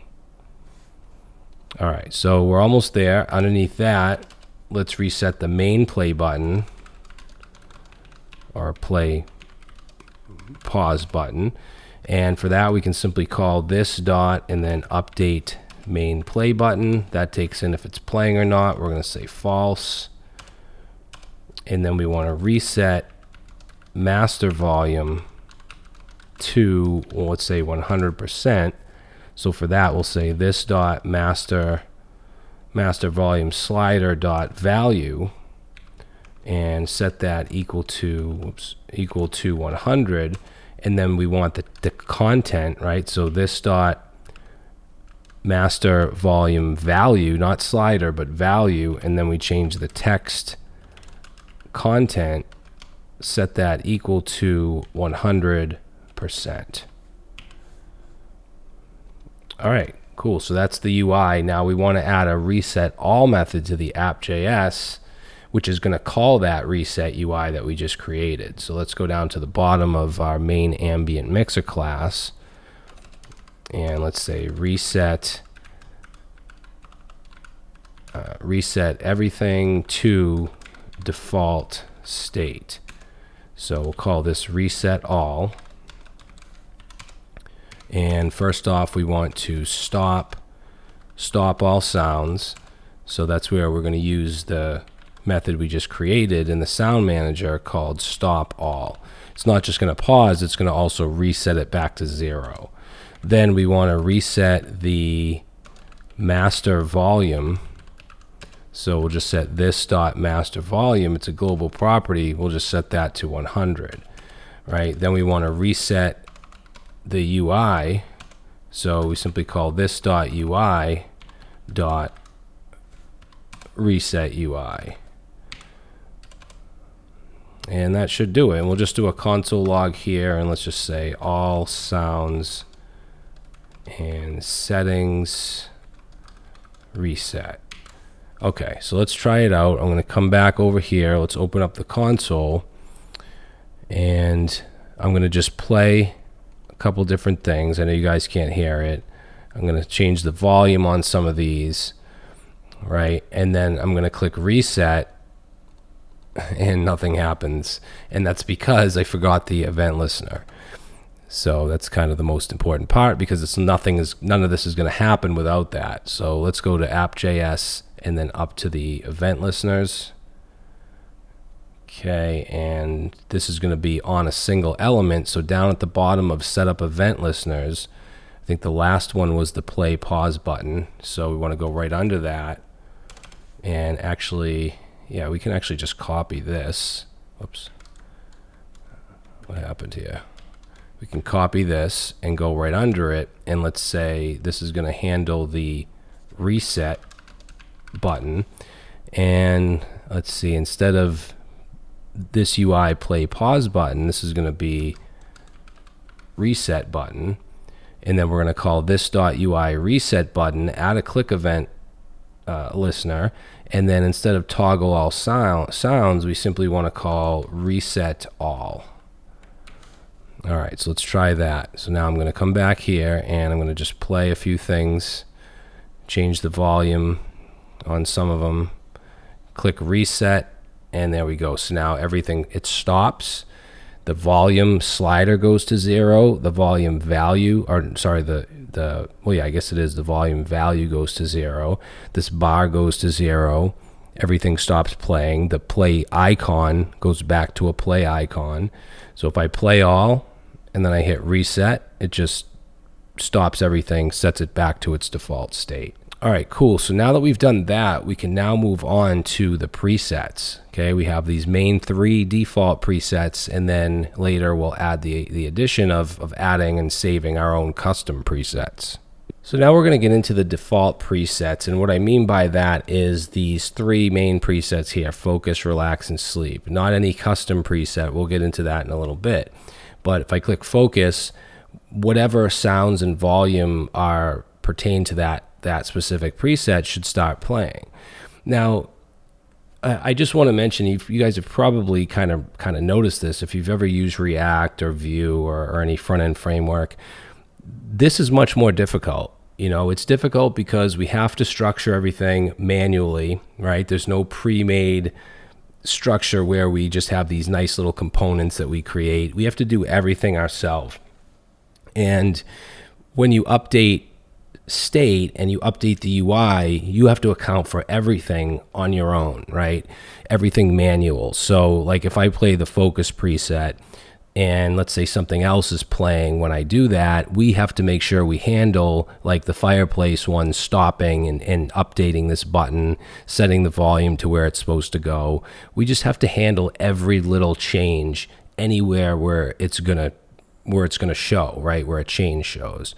So it can be tedious. And the reason I'm saying this is because I'm not doing this project or any project like this because it's the best way. I mean, it is efficient because obviously vanilla JavaScript has less overhead than any framework, but the pros of using a framework really overcome the little bit of efficiency you get and speed you get from vanilla JavaScript. But with that said, I think that learning how to do this stuff on your own, structuring it on your own, it can help you immensely to know how to do that rather than just knowing how to use React and doing things the React way. This challenges you to think critically and to do things in your own way. So that's why I'm doing this project. All right, so I didn't mean to go on that long of a spiel, but let's get into this. So we have our default presets, and we're not going to be using the preset manager file yet because the purpose of that is basically just to save and load custom presets from local storage, which we're not doing yet. The default presets we have coming in from this sound-data.js. If you remember, we created that file and we have these presets with certain sounds and volumes. So we just want these to load when we click on one of those preset buttons. All right, so you already have the presets. Now, let's see, we're going to come down, make sure you have your current state here, current sound state set to an empty object. And then what I want to do is loop over our sounds and set basically set the keys and then set the volumes to 0 to begin with. So to do that, we're going to go under where we load the sounds in the init, and let's say initialize. We'll say initialize the, I guess, sound states. Yeah, sound states after loading sounds. So to do that, we're going to take our sounds array and then do a for each and pass in our function here where we take each sound, and then we're simply going to call this .current sound state, pass in the sound ID, which we get from the object, and then set the volume to 0. So that's going to be like the starting point. And then when we set the sound volume, basically if I change the volume, we want to update that from 0 to whatever I change it to. So let's go down to the method where we change the volume, which is right here, set sound volume. I'm going to go to the very top here, and let's say, I'll just say set sound volume in state. We'll say this dot current sound state. Pass in here the sound.id, set it to whatever the volume. Okay, and then just to show you what that looks like, let's do a console log of this dot current sound state. And I'm going to come back over here. Let's open up the console, and I'm just going to change one of these volumes. Oh, it's a sound not defined. Let's see. Sound not defined, which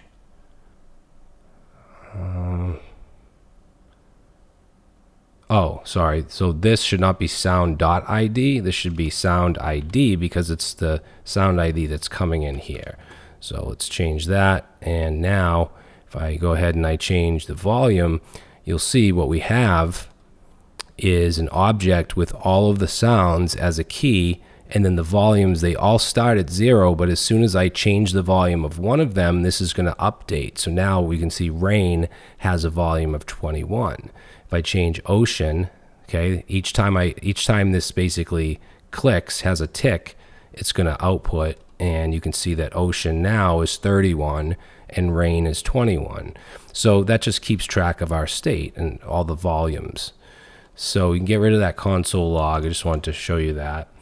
And then the next thing that we want to do is create a method called load preset. Now, you might think this would go in the preset manager, but like I said, that's for custom presets with local storage. This is coming from a file, so all we're doing is just loading what's in that file. I'm going to get rid of this console log right here, actually. So let's go to the bottom of the main class, and let's say load a preset config, and we'll say load preset. This is going to take in a preset key, which in this case is going to be focus, relax, sleep. Those are preset keys. And we're going to set, let's say, preset to the default presets object, and we want to use the preset key here. Okay, so we'll set that. And then let's check if not preset. So basically, if that preset doesn't exist, then let's do a console.error, and we'll put in some backticks here, and we'll say preset, and then whatever the name of that preset key, and we'll say not found. All right, and then after that, we'll just return. Okay, now we'll go under the if statement. So if it does exist, then we want to basically, we want to reset a bunch of things. So let's say first stop all sounds. So for that, we can say this dot sound manager, because remember we added that stop all, which will not only pause, but it also reset the time to 0. Then we want to reset all volumes to 0. So for that, we'll take our sounds array, and we're going to for each over that, pass in our callback, and say for each sound, then I want to set this dot current sound state, and in brackets, take that sound ID and set it to 0. Okay, so we're just, what I just showed you in the console, remember we changed rain and wind, and that went up. We're now just setting all that to 0. And then for the UI, we have the update volume display, because I want to set that, all those to 0 as well. So pass in sound.id and then 0. Okay, then I want to update the play buttons on each card, so that would be this.ui.update sound play button, which takes in the sound ID and also takes in if it's playing or not, which in this case would be false. All right, so now let's go underneath that for each, and we want to apply the preset volumes. So let's say, actually we're going to do a for of, and we want to get the sound ID, and we're going to get the volume. And what we want to get this from is in the sound data, right here. So the sounds for each of these. Focus has rain, cafe, and wind at 30, 20, and 10. So we want to get that sound ID, which would be, for instance, rain, and then the volume, which in this case would be 30. And the way we can loop over that is by using object, object dot entries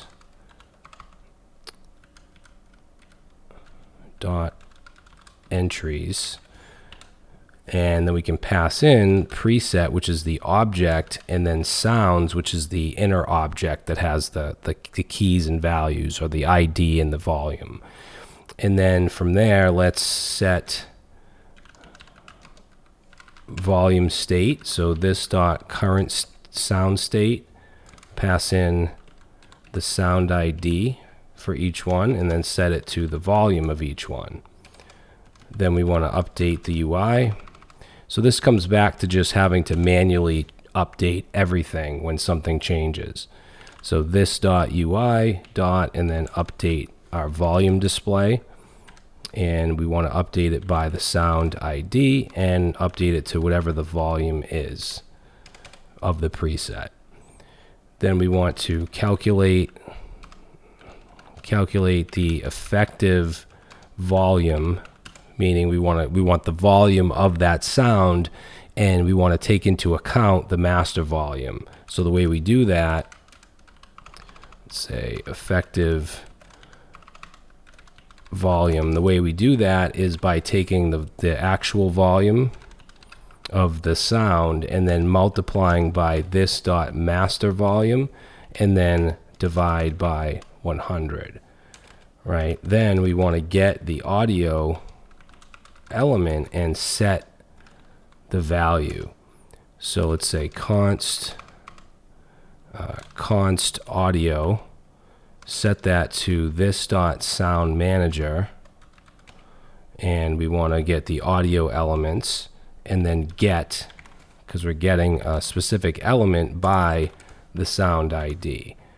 And then once we do that, we're just going to check. So if audio, then let's set the audio dot volume to the effective volume divided by 100. All right, because remember, the actual volume that goes into the audio element is a decimal from 0 to 1. So 0.1, 0.2, etc. But we're passing in a value from 0 to 100, so we have to do that conversion. Now, right underneath that, let's play the sound. So we'll take the audio element and then call play. And then finally, we want to update the play button, the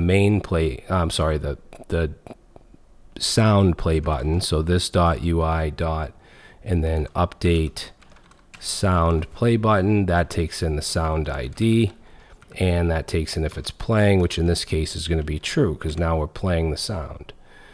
All right, and then the last thing, so let's see, we want to go under the for loop, which ends here. And let's say update main play button and state. So I'm going to say this dot sound manager, and we want to set is playing, set that to true because now we're playing our preset. And then this dot UI dot update main play button and set that to true. Okay. So to just kind of break this down again, we're going to load a preset by passing in the key, which is going to be focus, relax, or sleep, or if you change these, whatever you want to make it. We're going to get that single preset using the key, check for it, stop all sounds, reset all volumes to 0, the buttons to 0, sliders, Then we're going to apply the preset volumes by looping over them and setting the current sound state by the ID to whatever the volume in the preset. We're going to update the volume display as well to reflect that, and then get the effective volume, which integrates the master volume, set the audio element volume here, play it, and then update the sound button, set the is playing state to true, and set the main play button to true. All right, so now that we've done that, I think that's it. We should be able to just add the event listener now. So let's go to at the top here of app.js. Now in this case, we have multiple default presets, right? We have 3 of them here. So we need to use event delegation. We can't just add an event listener onto each one. So to do that, let's go to set up event listeners, and let's see, we want to go within this click, document, add event listener click. So that's just if you click on the document, and we're going to do something similar to what we did here. In fact, I'll just copy this and then go right under it. And then let's say check if a default preset button was clicked. So we're going to look at e.target closest, but instead of play button, we're going to do preset button, because that's what we're looking at. And then we don't need the sound ID. What we need is the preset key, and we can get that by getting the closest preset button and data set. And instead of sound, it's going to be preset, because each preset button is going to have a data-preset attribute. In fact, I'll show you that. If we go to, I'm just going to search for a preset, and let's see, we should see, yeah, right here. So here's one of the buttons, and it has a data preset on it with relax. This one has a data preset sleep, data preset focus. So that's what we're bringing in right here. Okay, and we're setting it to this preset key. Then we want to call, not toggle sound, we want to call load preset, and we want to pass into that the preset key. Okay, so let's save that. Let's come back here. We might have a bug or two. Let's try it out. I'm going to click on focus, and nope, no bugs. So it works. Rain 30, wind 10, and coffee or cafe 20. And that's what you should have in your sound data, right? So rain 30, cafe 20, wind 10. If I go to relax, it should have ocean, forest, and wind. So let's click relax, and there we go. Ocean, wind, and forest are playing. Okay, and then I can click reset, and that just brings me, back to the default state. Okay, so one other thing though, when we click the reset, I also want to make sure the current state gets reset. So let's jump into the reset all, which I think is at the bottom of app.js. Let's see, we got, right here, reset all. So I'm going to go under where we set the master volume, and let's say reset sound states. So we'll take our sounds, we'll loop over with a for each, pass in our callback, and let's say for each sound.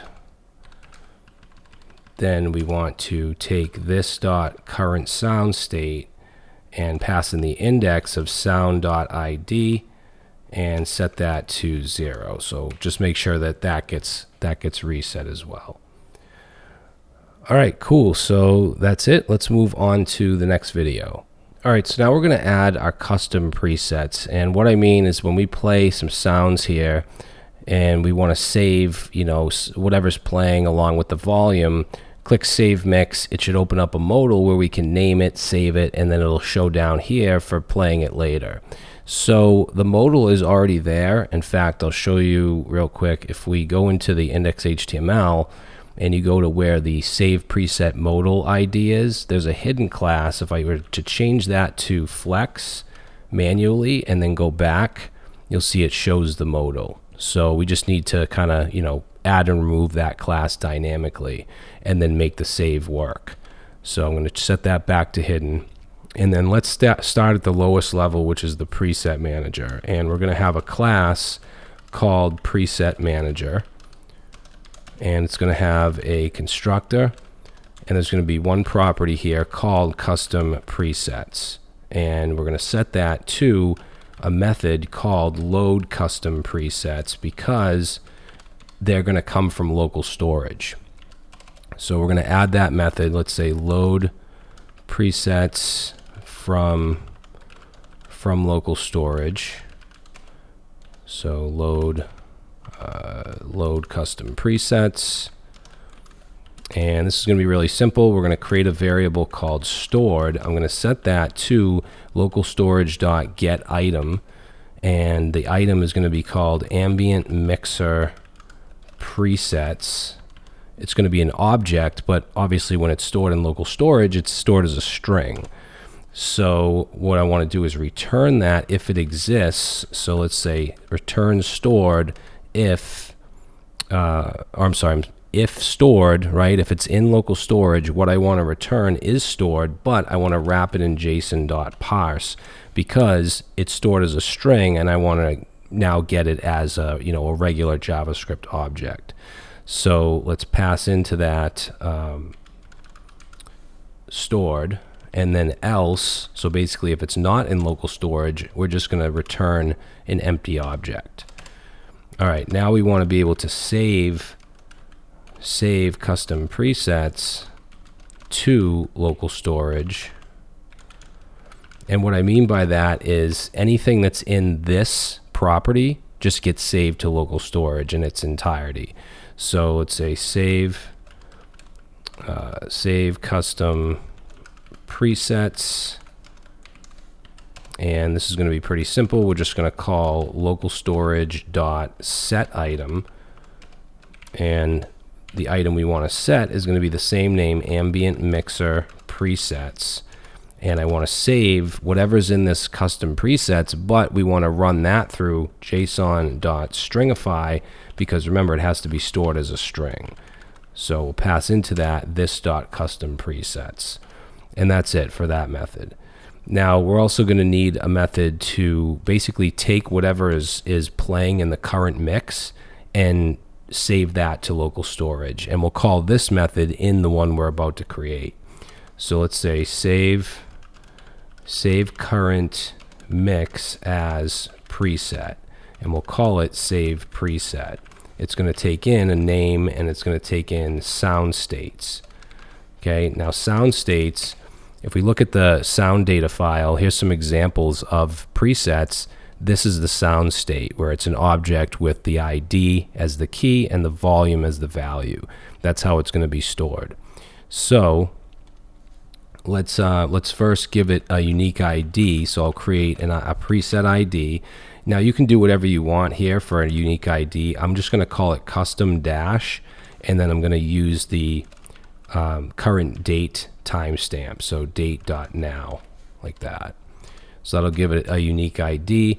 Then we want to create preset object with only active sounds, because if a sound is not playing, if its volume is 0, we don't want that added. But let's construct the object first, which is just going to have two things. It's going to have a name, and it's going to have a sounds object. Okay, now what we want to do is basically loop over the sound states that are passed in for the preset and add it to this preset object as long as it's playing, or as long as the volume isn't 0. So let's loop over the sound states with a for of, and we're going to say sound ID and volume. And the way we can loop over that, because remember, sound states is an object, it's not an array, so we can say object.entries and then pass in sound states. Okay, and then in that loop, what I want to do is check for the volume and say if that volume is greater than 0, then we can go ahead and add it to that preset object by saying preset.sounds, pass in the sound ID as the key, and then volume as the value. All right, now underneath the for loop, we just want to call this custom presets, pass in the preset ID. That's how we can identify it, and then add the preset object. Then to save to local storage, we simply call save custom presets, because that's what this does, is it takes whatever is in this and sets it to local storage. And then finally, I just want to return the preset ID from this. So that's that. Now, the last method that I want to create for now is just to check to see if the name already exists. So let's say check if preset name already exists, and we'll just call this preset name exists, and that's going to take in name. And there's a few ways to do this. I'm just going to use object.values and then pass in this custom presets, and then I'm going to use .sum. And that takes in a function where, let's say, where the preset name, for each preset, we want to say where the preset dot name is equal to the name that's passed into the method. If that's true at any point, then that'll return true, and that means the preset name exists. All right, now we want to move on to let's move on to the UI class, because we want to be able to show the modal and hide the modal. And we already have, if we look at the top here, we already have this .modal set to the actual element. So now we can use that down here in the class. Let's create a new method here. Let's say show save preset modal, and I'm just going to call it show modal. And all we're doing is adding and removing certain classes. So this .modal and then on the class list, I want to remove the hidden class, okay? Because remember, that's going to show the modal. And then we want to add the flex class, just like I did manually. So I'm going to say flex, but we want to change remove here to add. And then the other thing that I want to do is just focus on the input. So let's say, we'll say document get element by ID, preset name, which is the input's ID, and then we'll call focus, which will just focus the cursor onto it. Now we want to also be able to hide the modal, so I'm going to just copy this because it's similar, and let's say hide save preset modal, and we'll call it hide modal. And we're just doing the opposite, where we add the hidden class and we remove the flex class, and then instead of focusing, we'll just set the value of the input to nothing, just reset it. Okay, so now we have those two. So let's jump over to our app.js. And in the app.js, there's one thing that I want to do, we probably should have done earlier. So we have the main current sound state, and ultimately that's what gets passed in to save preset as sound states, because whatever's playing is what gets set, right, when you click save, and whatever's playing is in this. Now we put this in most places where we need it, such as when we initialize it, such as when we change the volume. So like right here, set sound volume, we're setting the sound ID of the current state to the volume. Where else? We did it in toggle all sounds right here, but we didn't do it in toggle sound. And it's very important, because when you press play or pause on an individual sound, you want that state to update. So let's go right in here where it says if audio paused, because if it's paused, then we're going to play it, right? So we're going to go right here and let's say set current sound state, and we can do that by saying this current sound state, and we want to pass in the sound ID and set that equal to the volume. Now if it's paused I'm just going to copy this. If it's paused, which is this else, then I want to say set current sound state to 0 when paused. So we're just going to then, instead of setting it to volume, we set it to 0. So just make sure you add those 2 lines. Now let's add some event listeners, because right now we can't do anything in the UI. So I'm going to go to the setup event listeners, go down to the bottom of it where the reset button ends right here. And let's say save preset button. This is the one that opens the modal. So let's say const save button, set that to document.getElementById, save preset, and we'll just do a check for that. So if save button, then let's add an event listener to it. So save button dot add event listener, listen for a click and a callback, and then we're going to call, I'm not going to call UI.showModal right here because there's something else I want to do before that. So we're going to have another method here called show save preset modal. And before I add any other event listeners, let's just create this method. So I'm going to go down to the very bottom of the class. We've written quite a bit of code here. And I'm going to add this method at the bottom of the class. So let's say show save preset modal. It's a little bit redundant, the comments. Show save preset modal. And like I said, what I want to do before we actually show the modal is check if any sounds are active, because I don't want to be able to click that and save a preset where there's no sounds playing. So we'll have a variable here called has active sounds, and set that to object.values, and then pass in here the this dot current sound state, because remember that's where whatever we save in a preset comes from that state. And then I'm going to do dot sum, and then pass in, let's say v, so basically our value, which is our volume, if that volume is greater than 0. If that volume is greater than 0, then that means that we do have an active sound. And then let's say if not has active sounds, if there's nothing playing, then we're just going to show an alert, and let's say no active sounds for preset, and then return. Now if there is active sounds, so underneath this if statement, then that's where we call this.ui.showModal, which we just created a few minutes ago.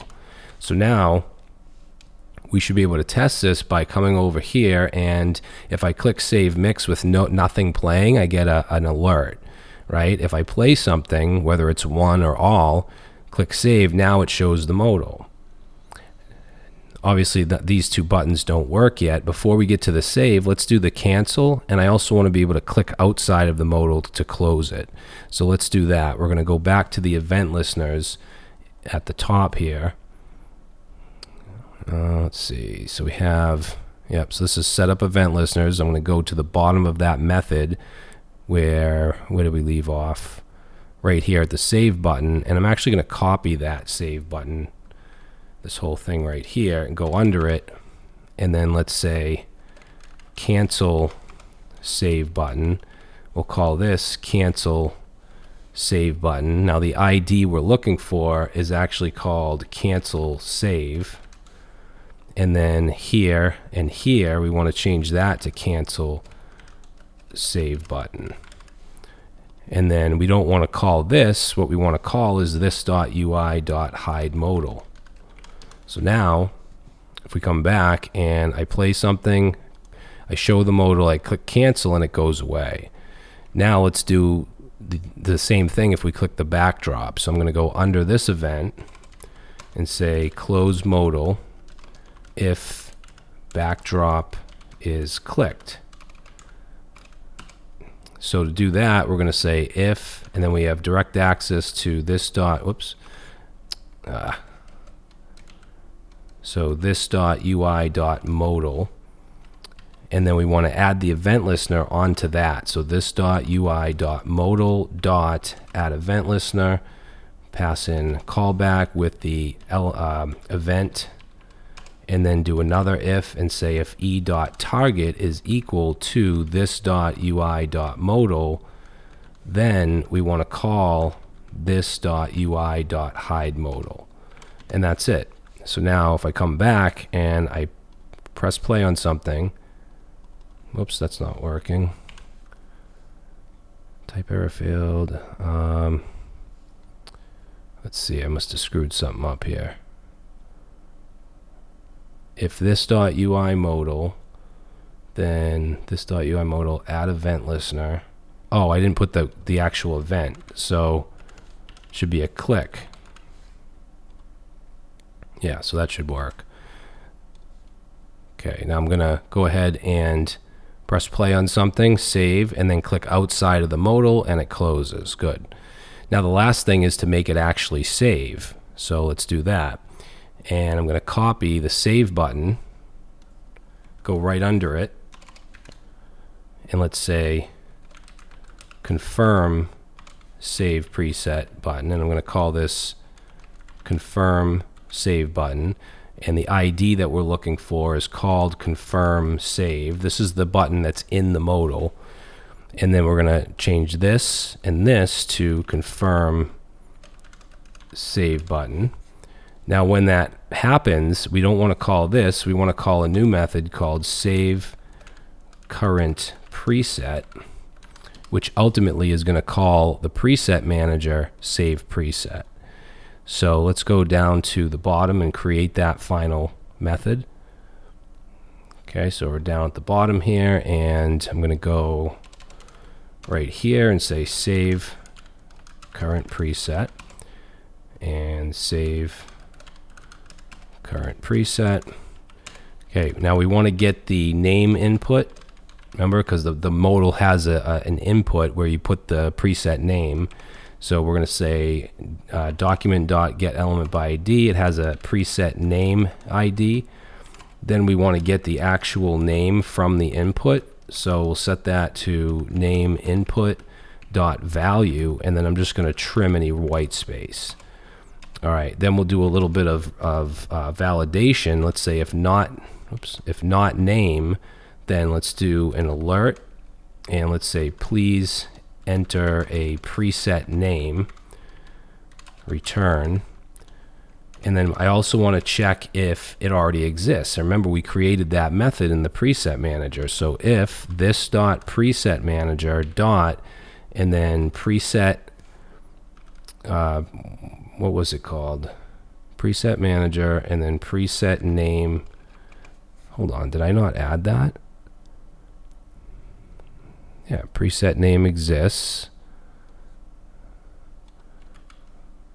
Why is that not popping up? If this dot preset manager dot preset name, I don't know why that's not popping up. We might have an issue with that, and that needs to get passed in a name. So if that is true, then we want to alert and say, actually let's put backticks here and say a preset with the name already exists, right? And then we'll return. Okay, now if everything is okay, then we're going to go ahead and call the save preset, and remember that returns a preset ID, right? So this right here, save preset, returns a preset ID.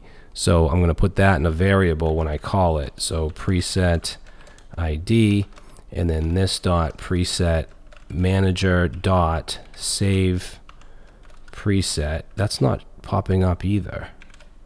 I don't know if I formatted this wrong or what. Constructor, we got that, we got that. Save preset. Yeah, so that looks good. I don't know why. Wait, did I not initialize it up here? So in app.js, I don't think I initialized it up at the top. Let's see. Right. So this is actually a good lesson. The reason nothing was popping up as far as the preset manager methods is because this dot preset manager was never initialized. It's still null. So that needs to be new preset manager, which we need to bring in, which it just did an auto import. I thought I already did that and put parentheses there. So now if you're going to use a preset manager method, it should pop up. So let's go back down here, and just to show you now, if I do this dot preset manager dot, now I want save preset. So there it is. Now it's popping up. All right, so save preset, that takes in the name, and that also takes in the sound states, which is going to be our this dot current sound state. And then after that, we want to hide the modal. So this dot UI dot hide modal, and that's it. Let's save it. I guess we can do a console log just to kind of give us a verification, and we can check local storage as well. But let's say console log, and we'll say preset, and I guess preset, we'll put some double quotes in here, and then the name. So name saved successfully with ID, and then we'll put the preset ID. All right, cool. So let's try this out. I'm going to just refresh. I'm going to play a couple things. Let's do like waves, change the volume a little bit, wind, night, and then I'll save, and let's save it as peaceful night. Click save, and in the console we see peaceful night saved. It gives us the ID, which is custom dash and then the date. And then if we look in application local storage, you can see ambient mixer presets, and we have the key here, which is the ID, and then we have the stringified object with the name and then the sounds. Okay, now we're not going to see it down here yet because we haven't added that functionality. We just did the save. Let me just reset this. And when I reset, everything goes back to normal. All right, but yeah, we're saving it. Now in the next video, I want to be able to load them so that we see our custom presets down here in buttons. All right, guys, so what we want to do now is show the custom presets that we have saved, because right now I actually have a couple in local storage, but they're not showing down here. And just to prove that I do have them, if we go to application local storage, you can see right here I have peaceful night with the sounds, and I have storm with some sounds. So we want to show those as buttons. So let's jump into, we're actually going to go into the UI JS, because that's, we want to show the buttons, and we already have the custom presets container, which is where we want to insert them. So I want to generate the buttons much like we generated the sound cards. So I'm going to put this method right below create sound card. That way we have kind of the template generators at the top. And let's say this is going to create custom preset button, and that's what we'll call it. We'll say create custom preset button. All right, and now this is going to take in a name, excuse me, and a preset ID, and the preset button will have the data dash preset attribute on it that points to the preset ID. Now we want to create an element, so let's say document dot and then create element. And in this case, we want to create a button. And then I want to add some classes to that. So we can say button class name. And we're going to set that to custom dash preset dash BTN. Now the regular ones have just preset BTN, but to differentiate them, this will have custom preset BTN. All right, then we're going to do BG dash white for the color /10. That will give it, a transparent look. And then let's say on hover, it'll be BG dash white /20. And then we'll add some padding. So P on the x-axis 4, and then PY we'll do 2. And let's do rounded LG and transition dash all duration 300, and then I'm going to make it relative positioned and add a class of group. So those are the classes. Now we want to have that data attribute, so we can say button.dataset.preset, and that's going to be equal to the preset ID. All right, then we want to insert the inner HTML, which I'm going to use backticks here. Now I'm going to paste this in. It's not that much, but I'm sure you guys don't want to watch me just type out HTML. So I'm going to paste it in, and you can either copy it or you can copy and paste from the final project as well. So we have a star icon, we have the preset name, and then the button, and inside that is an X or a times icon for the delete. We also have the data preset attribute as well. Now you want to make sure you don't forget to return it, so return the button. Now what we want to do is create the add custom preset method down here, which is actually going to call the one we just created. So let's say add custom preset to UI. We'll call it add custom preset.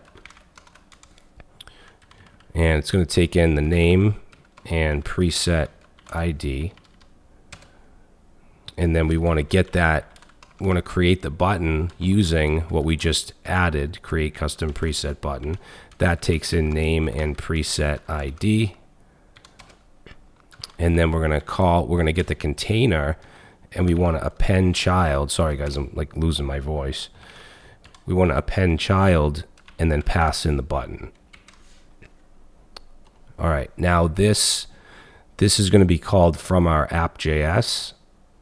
So let's go to app.js, and there's already a method here, save current preset. This is what's called when we actually click the save button that's in the modal, and this saves it, right? It saves it through the preset manager, but it doesn't show the button afterwards. So that's what we want to do, is go right after where we save it, right before we close the modal, and let's say add custom preset button to UI.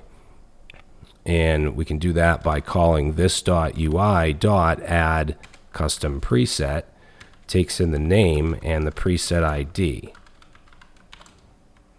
So now if we come back here, we're not going to see them right away, but if I add a new one, like let's say we'll do fireplace and coffee shop, and then I'll save that as we'll just save it as shop, I guess. Save, and now you see it gets added, right? But for one thing, it doesn't load if I click it. Obviously we haven't added that, but if I reload, it goes away because we're only showing it on save. We want to make it so that it shows just right away when the page loads. So let's do that next. We're going to create in app.js at the bottom of the class. Let's say we want to load custom preset buttons in UI. We'll call this load custom presets UI, and we're going to get, let's say, custom presets from the preset manager. So this dot preset manager dot, and then the custom presets property, right, which is this right here. So the custom presets are going to be stored in that. Now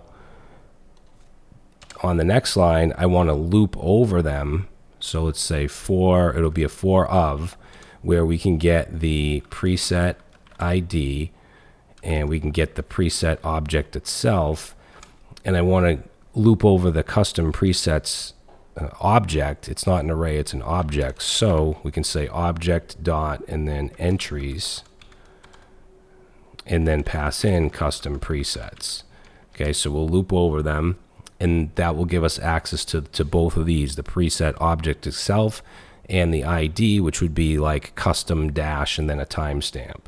So let's say this this.ui, and we want to add custom preset, pass in the name, which is a property on the object, and then the preset ID. Now to call this, we want it to load when the page loads, or when the app is initialized.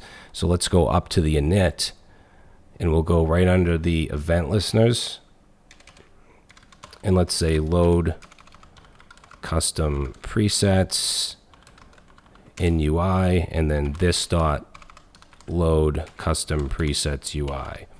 So save that, come back, and now we see all 3 presets. All right. Now they don't play, so that's what I want to do in the next video, is make it so we can click on these and it'll load the sounds that they include. All right, guys, so now we want to make the custom presets load and play, because right now if I click any of these, they don't work. These ones do, but these ones do not. And also, when any of these are playing, I want it to have a pink background so we know which one is playing.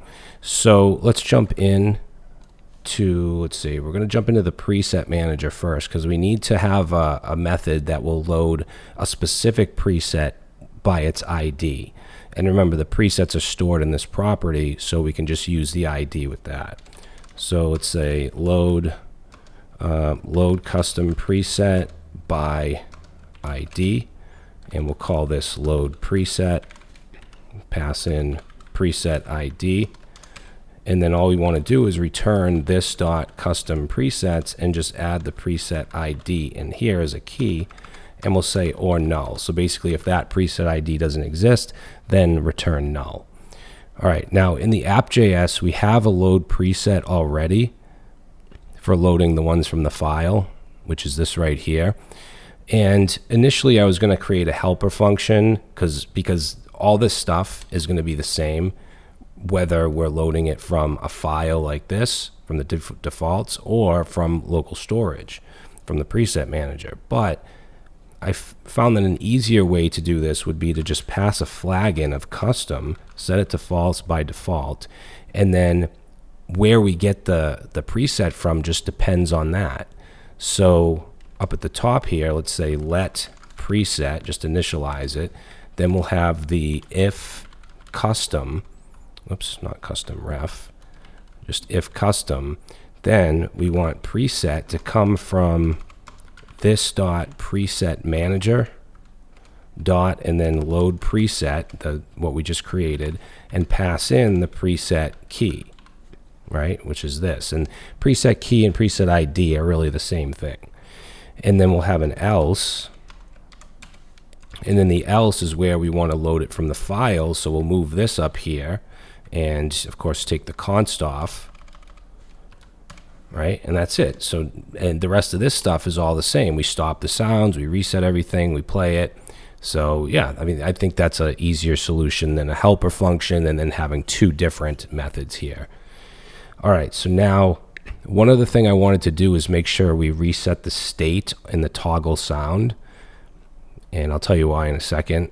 But in toggle sound, not sounds, we want singular, just toggle sound.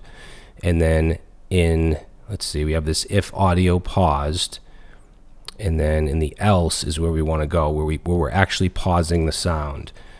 We want to take the current sound state and whatever that sound ID, we want to set it to 0. Now the reason for this is because if we play a preset, let's say it loads 2 sounds, and then we click another preset button and it plays 2 more sounds, if we don't do this, it's possible that it'll still play the 2 from the preset before. So we want to make sure that this resets.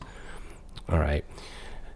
Now let's move on to the actual event listener for the custom presets, and there's multiple buttons, right? So that means that we're going to use event delegation. So we want to go in here, this event document click, and then just like we did here, in fact, we can copy this. This is for the default presets.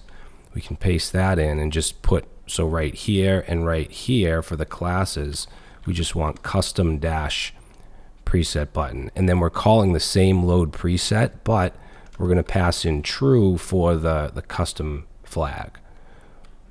All right, and just by doing that, that should work. So let's come over here. I'm going to click Storm, and there we go. You can see it's playing. You probably can't hear it, but shop, so that plays, and it stops the one before, obviously. I can play these. These are the defaults. All right, so that's working. Now I want, like I said, I want to have an active class on whatever's playing. And there's already a class called preset active in the CSS that will give it a pink background. So we need to create a function or a method in the UI to handle that. All right, so in the UI class, let's go to the bottom and let's say highlight active preset. And we're going to call this set active preset. Okay, it's going to take in a preset key, which is the preset ID, same thing. And then we want to first remove, let's put a comment, we'll say remove class or active class from all buttons. Okay, otherwise we'll end up with multiple highlight buttons. So we can do that with query selector all on the document, and then we want to select preset dash btn, but we also want the custom dash preset dash btn. All right, and then what I'm going to do is loop over that because that gives us a node list, which is like an array. So let's say for each, and then we'll say for each button or btn, then we're going to remove, so btn.classList dot remove, and we want to remove that active class, which is preset dash active. Okay, so we're just preparing it by removing all of the classes from every button. All right, then we want to set or add active class to the selected presets. So I'm going to create a variable here called active button, and let's say we're going to use query selector. Now we want to select the buttons by the whatever the preset ID is, which will be like rain or whatever. If it's custom, it'll be that custom dash timestamp. So let's actually make this backticks because this will be dynamic, and we're going to do dot preset dash btn, and then in brackets we want to have the data dash preset, and where that's equal to the preset key, okay, which is the ID, same thing, but preset key is getting passed in. Now I also want to do it on the custom preset, so I'm going to copy this class with this, or this selector. I'm going to put a comma after the bracket, paste that in, and then just add custom dash onto it. Okay, so that gives us the active button. Now let's say if active button, then we want to take the active button and we want to add a class of what is it, preset active. Okay, so yeah, it'll remove that class from everything, and then it will get the active button and then add the class. Now where we want to call this is going to be in the load preset in the app.js. So let's see, where is it? Where is load preset? Pass it? All right, let me just search for it. So load preset. All right, so right here. And we're going to go to the very bottom of it. So underneath, right here, underneath the update play button. And let's say set active preset. And I'm just going to do a check for preset key. And then we'll run this.ui.set active preset and pass in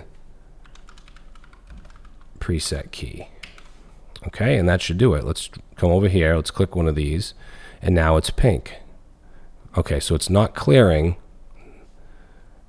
At least these ones are not, so I think I must have messed up the selector. So let's go back into UI.js and let's see. I forgot the dot. All right, so now it can only be on one at a time. And then the last thing, if I reset everything, I want that to go away. See how it's still there? I want that to go away. So let's go to reset all in our app.js, which is, let's see, right here. So reset all. Let's go right under where the master volume is, and let's say reset active state or active preset. So we can just say this dot UI dot active preset, and we'll pass in null, and that should just make it go away. So now if I play one of these presets and I click reset, it goes away. All right, so yeah, now we have our presets working. In the next video, we want to be able to delete these custom presets. So now we want to add the delete functionality to these presets. We have the red, the red icon. If I click it though, it just plays it. So we need to do a few things, and I'm going to start off in the preset manager because we need a way to, delete from local storage. So basically what we can do is clear everything from this custom presets and then just save it with save custom presets. Okay, because remember, this will just save whatever is in this to local storage. So we basically just want to empty it. We can do that with delete this dot custom presets. So let's create a method here. We're going to say delete a custom preset, and we'll call it, let's just call it delete preset. And it's going to take in the preset ID because of course it needs to know which one we're deleting. And then we're just going to check, let's say if this dot custom presets, and then add the preset ID in here in brackets. Then we want to delete this dot custom presets, pass in preset ID. Okay, then we want to save to local storage, so we'll call this dot save custom presets, and then we'll return true. So that's it. That'll just actually, let's go under the if and return false, because if it doesn't exist, then we just obviously aren't going to do anything. All right, now that will delete it from local storage. Next, we need to remove the custom preset from the UI. So that's going to be in the UI.js. And we'll go to, let's see, we'll go to the very bottom here. Let's say remove custom preset from UI. And we'll call it remove custom preset. We need to pass in the ID so we know which one we're removing. And let's see, we're gonna get the button. So let's say const button. We want to get that with query selector, and we want to select it by the preset ID. So we're going to actually use backticks here instead of quotes, and then we want the class of custom dash preset dash btn, right? They all have that, but then we want to narrow it down by the data dash preset, and we want to set that equal to the preset ID that's passed into the function. So that'll give us the button that we want. Then we'll just do a quick check for it. So if button, then we just want to simply take the element and call remove, which will remove it from the DOM. So easy as that. Now the next thing is to make sure that's saved. Let's go to our app.js, and we want to have a delete here that we can hook up to an event listener. So let's go down to the bottom of the class. Again, make sure you're still within the class. So delete custom preset, we'll call it that. And takes in the ID, pass in the ID, and then let's check for this dot, I'm going to say preset manager. This is where we're going to call the delete that we just created. So delete preset, which takes in a preset ID. And remember, that returns true or false. So we're saying if that's true, then we want to move on to the UI method, which is remove custom preset, pass in the ID there. And yeah, that's really it. We can do a console log and just say preset. We'll say preset and then put the ID, and we'll say deleted. All right, now the last thing we want to make this work is to add the event listener. Now there's there's a lot, there's multiple delete buttons because there's multiple preset buttons. So we're going to use event delegation. So let's go up to the top here and go to where we have our setup event listeners.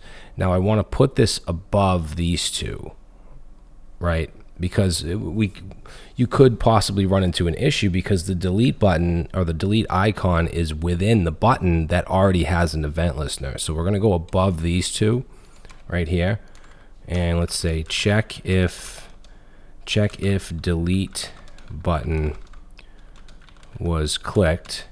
So to do that, we'll say if, and let's take the e.target.closest. We want the closest delete preset class. So in here, we want to pass in .delete-preset. And then we want to stop propagation. Okay, what I mean by that is when we click it, we want to stop the event from bubbling up to, up to the button. So to do that, we can just pass in we already passed in the event right here, right? We have this event param, but on that we can call stop propagation, and that will stop it from bubbling up. Then let's get the preset ID. We can get that with e.target.closest, and we want the closest delete, so delete-preset, and we want the data preset attribute, right, which has the ID in it. So remember, we get that with dataset dot and then preset. So that'll give us the ID. Now we can call this dot delete custom preset, and we can pass in that preset ID, and then we'll just return. Okay, so that should do it. Let's save it. Let's go back, and I'm just going to refresh here. And let's say we want to delete shop. Let's see if we can play it first. I'll click here. Okay, so that plays it. Right, now I'm going to stop. I'm going to reset, and I'm going to click the red arrow, X button, and there we go. Now it goes away. Okay, so we can play it, but if you click on this, then it goes away. We'll just reset. All right, cool. So yeah, actually everything is done except for the timer and the theme toggle. Everything else is done. We can play individual sounds, change the volume as long as you're not on iOS. We can use these 3 default presets. We can save a custom preset. We can reset everything. We can play all. We can pause all. So yeah, we've done quite a bit. So in the next video, let's move on to the timer functionality.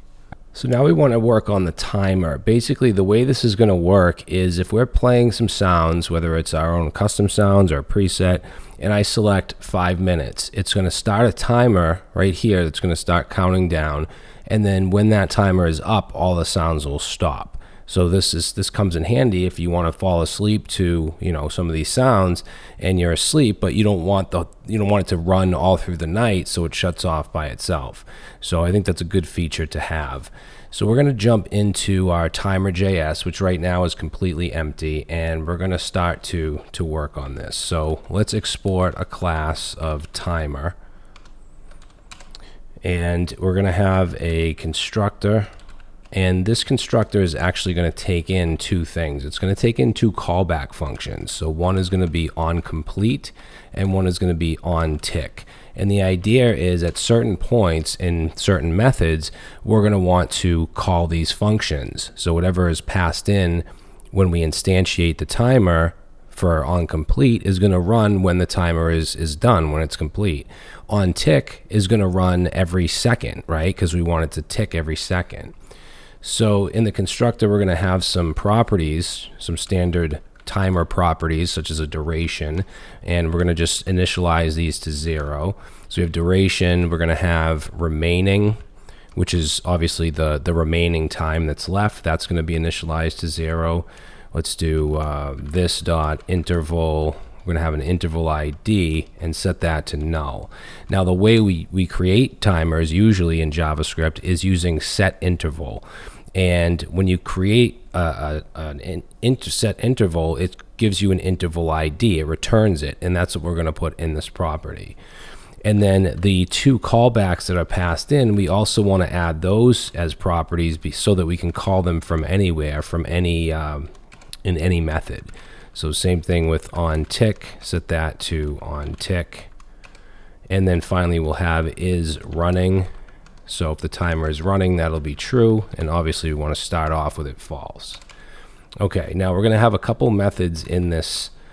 First is going to be to, let's say, start timer with duration in minutes. So let's call this start. And then it's going to take in minutes, because when we select from the selector, we select 5 minutes, 10 minutes, 20, whatever. And you can change that if you want, obviously. Now I want to do an if statement here and say if the minutes is less than or equal to 0, then we're going to want to obviously stop the timer. So we're going to have a method called stop. So we'll call this .stop and then return. Okay, so that's if it's done.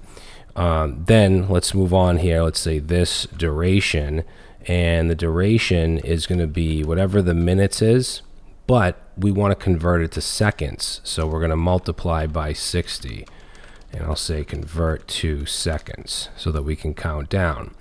And then we'll set this dot remaining. Now remaining is going to be initially set to this dot duration, right? Because it's the first value of remaining is always going to be the duration. If you set it to let's say 30 seconds, 30 is going to be the first remaining value. Then it'll go down to 29 and 28 and so on. So the is running, we also want to set that now to true, because now the timer would be officially running. And then we also want to clear any, we'll say clear any existing intervals. So let's check, we'll say if this dot interval ID, then we're going to call clear interval. Okay, when you can set an interval in JavaScript with set interval, and then you can clear it with clear interval, and that takes in whatever the ID is. So we want to pass in this dot interval ID. And then we want to update the display. So let's say update display, and we're going to have a method called update display. And actually that's going to run every second, because when we have a timer and we're showing it count down, it's going to update that display every second to show the next number. If it's at 5, next ticket will be at 4, so you need to update that the UI. Then we want to start countdown, which means take the second off the remaining and so on. And this is where we use set interval. Now set interval, like I said, returns an interval ID, so we're going to set the interval ID to the return value of set interval. Now set interval takes in a function as the first argument, and then the interval. The interval in this case is going to be 1,000 milliseconds, which is 1 second. So what I'm saying here is anything that I put in this function is going to run every 1 second. And that's what we want, because it's going to be a timer that counts down every second. So first off, we want to take the remaining and we want to subtract 1 from it. And we can do that with just minus minus. That'll decrease remaining by 1. We want to update the display, because like I said, as you count down, you want to show that. So we want to update display. And then we want to check if it's done by saying if this dot remaining is less than or equal to 0, then we know it's done, right? So we're going to call a method called complete. So this dot complete. And in that method is where we'll actually call the callback that's passed in here as well. So now that's the start. Let's go ahead and add stop. So right here, let's say stop timer, and we're going to just call it stop. And first thing we're going to do here is check for this dot interval ID, and then we want to clear interval, this dot interval ID, Then we want to set this dot interval ID to null, okay? Because remember, we're stopping the timer, which means we want to reset everything. And then under that if statement, we want to set the duration. Okay, we're resetting it, so we want to set duration equal to 0 again. We want to set the remaining to 0 again. We want to set the is running to false because we're stopping it. And then we want to update the display. Okay, that's it. Then we want to have our complete. So let's say timer completed and complete. And of course we want to stop the timer, so this dot stop.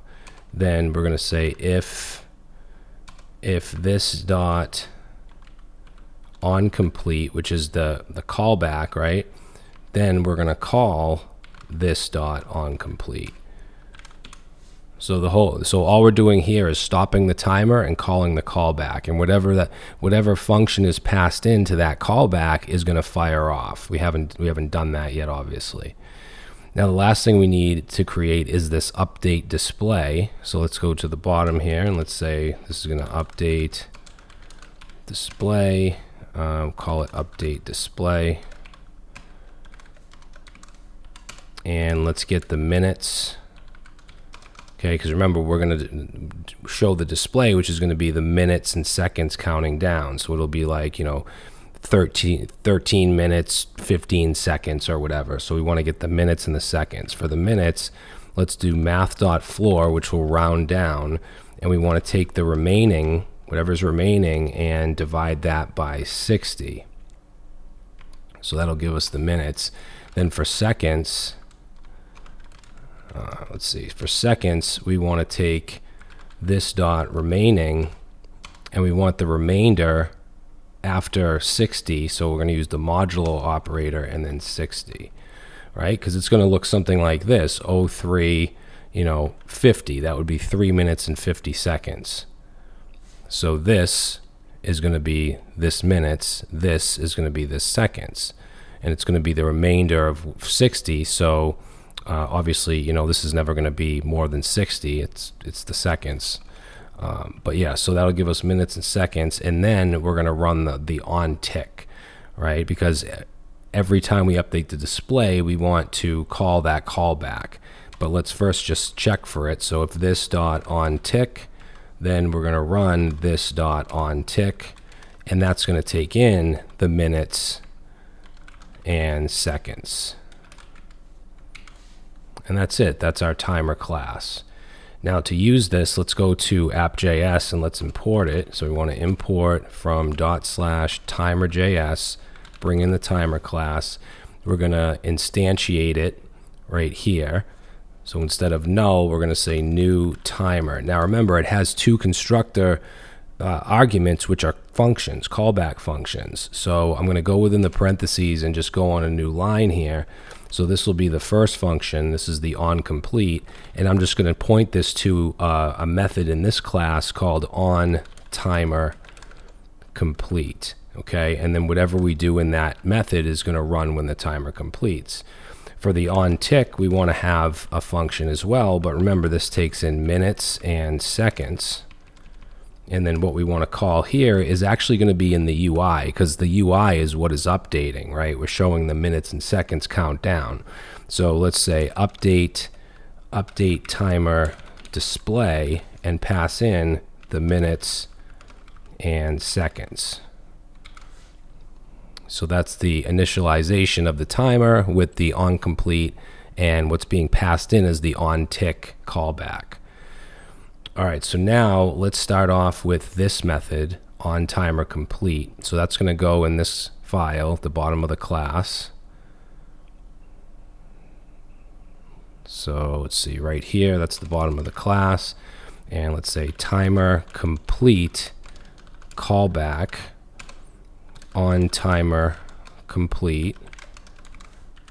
And we want to, first off, so what do we want to do when the timer is complete? We want to stop all sounds. So let's say this dot sound manager dot, and then we'll do pause all. Okay, then we want to update the play button, the master or main play button. So this .ui.update main play button, and it's not going to be playing, so false. Then we want to update the individual buttons. So for that, we need to loop over the sounds. So sounds.forEach, and let's pass in, let's say for each sound. Then we want to call this .ui.update sound play button. Okay, these are the individual sounds, and that needs a sound ID, and then that needs if it's playing or not, which is false because we're stopping it. Then we want to also reset the timer drop down. So for that, let's say const timer select, set that to say get element by ID.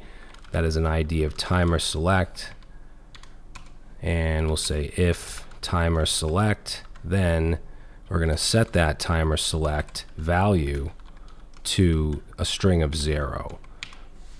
Okay, so we're talking about the drop down. So this should go to 0, which the text for no 0 is no timer. It's at 0 right now.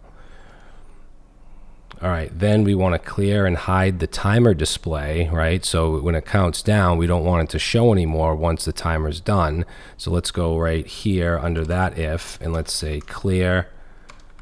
We'll say clear and hide timer display. So if this.ui.timer display, then this.ui.timer display, set the text content to nothing. So we're going to clear it, and then let's add the hidden class to it. So this.ui.timer display class list, and we want to add the class of hidden.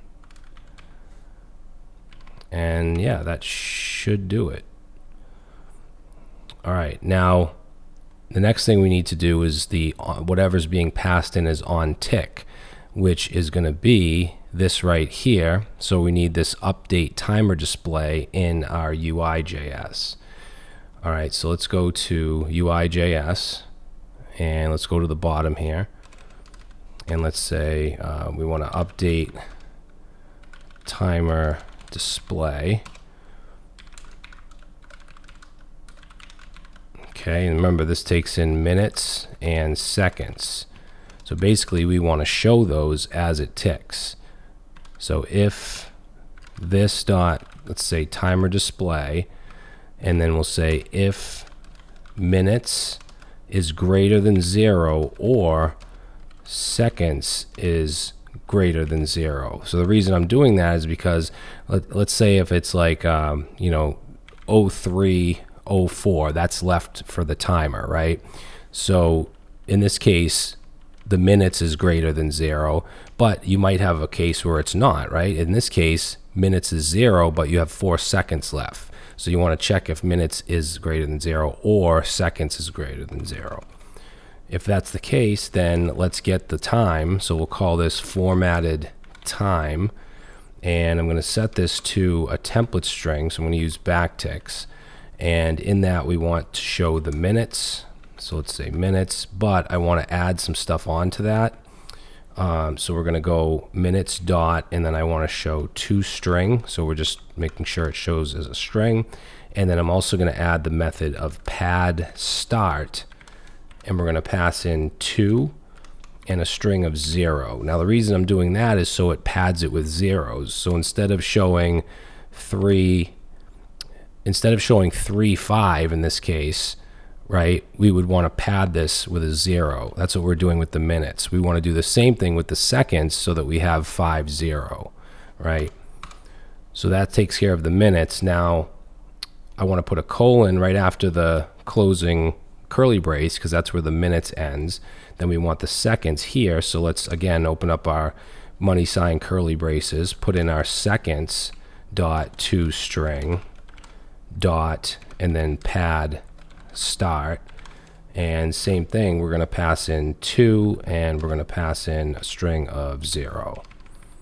So that's the formatted time. Now we want to set this dot timer display dot text content, set that to the formatted time. Formatted time.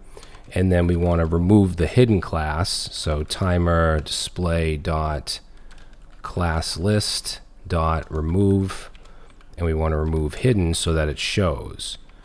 And then we'll have an else. So if this right here is not true, so else, then we just want to simply hide the timer display. So this dot UI dot, sorry, not UI, we're in UI. So this dot timer display dot class list dot add, and we want to add the hidden class. All right, cool. So the last thing is to add the event listener. So let's go to app.js, and we're going to go to our event listener method here, and let's go down to the bottom of that method. So under this right here, close modal thing, which ends here, and let's say timer select const timer select, set that to, let's say, get element by ID timer select.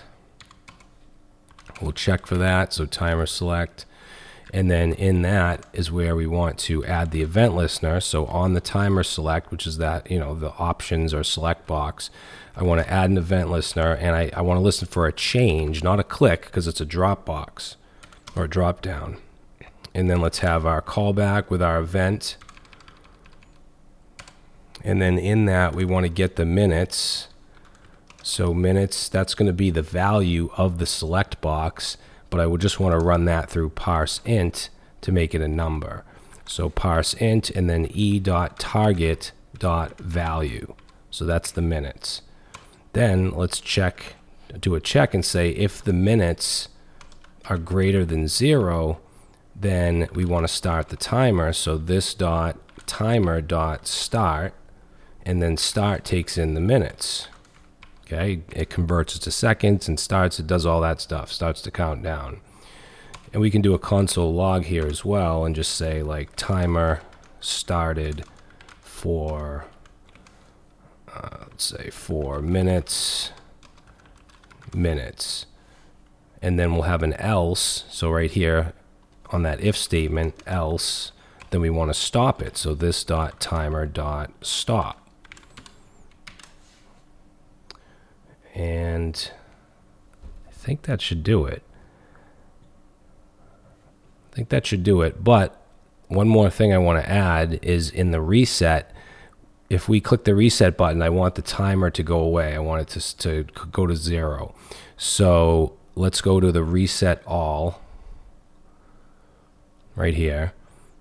And let's just put this, I don't know, where do we want to put this? I guess like right here, and let's say reset timer. So we'll say this dot timer dot stop, that'll stop it. And then let's say if this dot UI dot timer select, then this dot UI dot timer select dot value, set that back to 0. So now, moment of truth, I'm just going to reset this, and I'm going to play some sounds here. I can hear them in my headphones. I'm going to go to the timer and select 5 minutes. Now it starts to count down. So I don't want to sit here and wait for 5 minutes to see if it actually shuts off. We know it's counting down, so what I'll do is go into, let's see, I want to go to the event listener that we just created, which is right here, and let's comment out, we'll just comment out that, and let's say const minutes and set that equal to 0.1, which I believe will be 6 seconds, because it gets divided by 60. I think that should be 6 seconds. So let's try that out. I'm going to go back here and play some sounds. click on the 5 minutes, and there we go. So it's at 6, it's still playing, and there we go. It shuts off and the timer goes away. So that's it. Let's make sure we just get rid of that. That's just for testing. Uncomment that. And that's it. So we're just about there. Everything to do with the actual mixer is done, but in the next video I want to make this toggler work, which is going to be really simple. Okay, so we're just about there. The last thing we want to do is add the theme toggle, where we can select a light theme and toggle back and forth. So to start off, let's go to the UI.js, and we want to go to the init, which is right here. And actually we already have it, so just make sure you have this .theme toggle set to the ID of theme toggle. And then in this same UI.js file, let's go down to the bottom, because we're going to add a new method here, bottom of the class. And let's say this is going to toggle theme. We're going to call it toggle theme.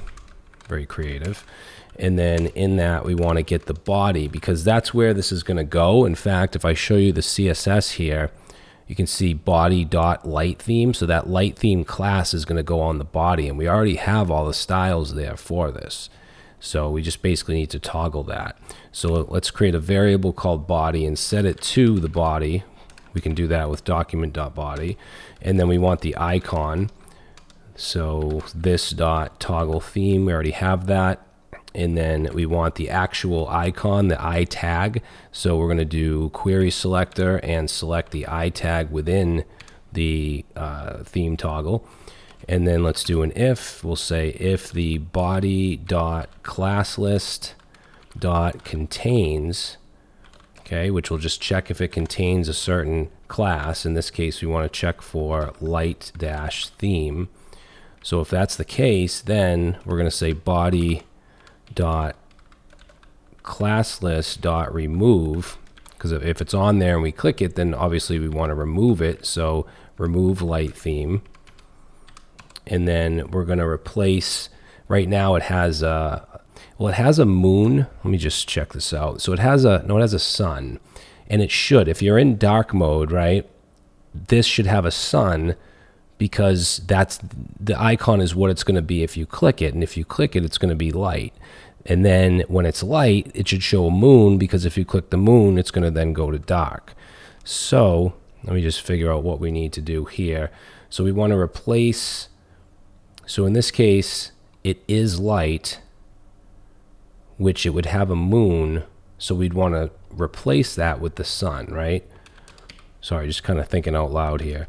So class list dot replace, and we're going to replace the fa dash moon. We're going to replace it with the class of fa dash sun. I think that's right. We'll see.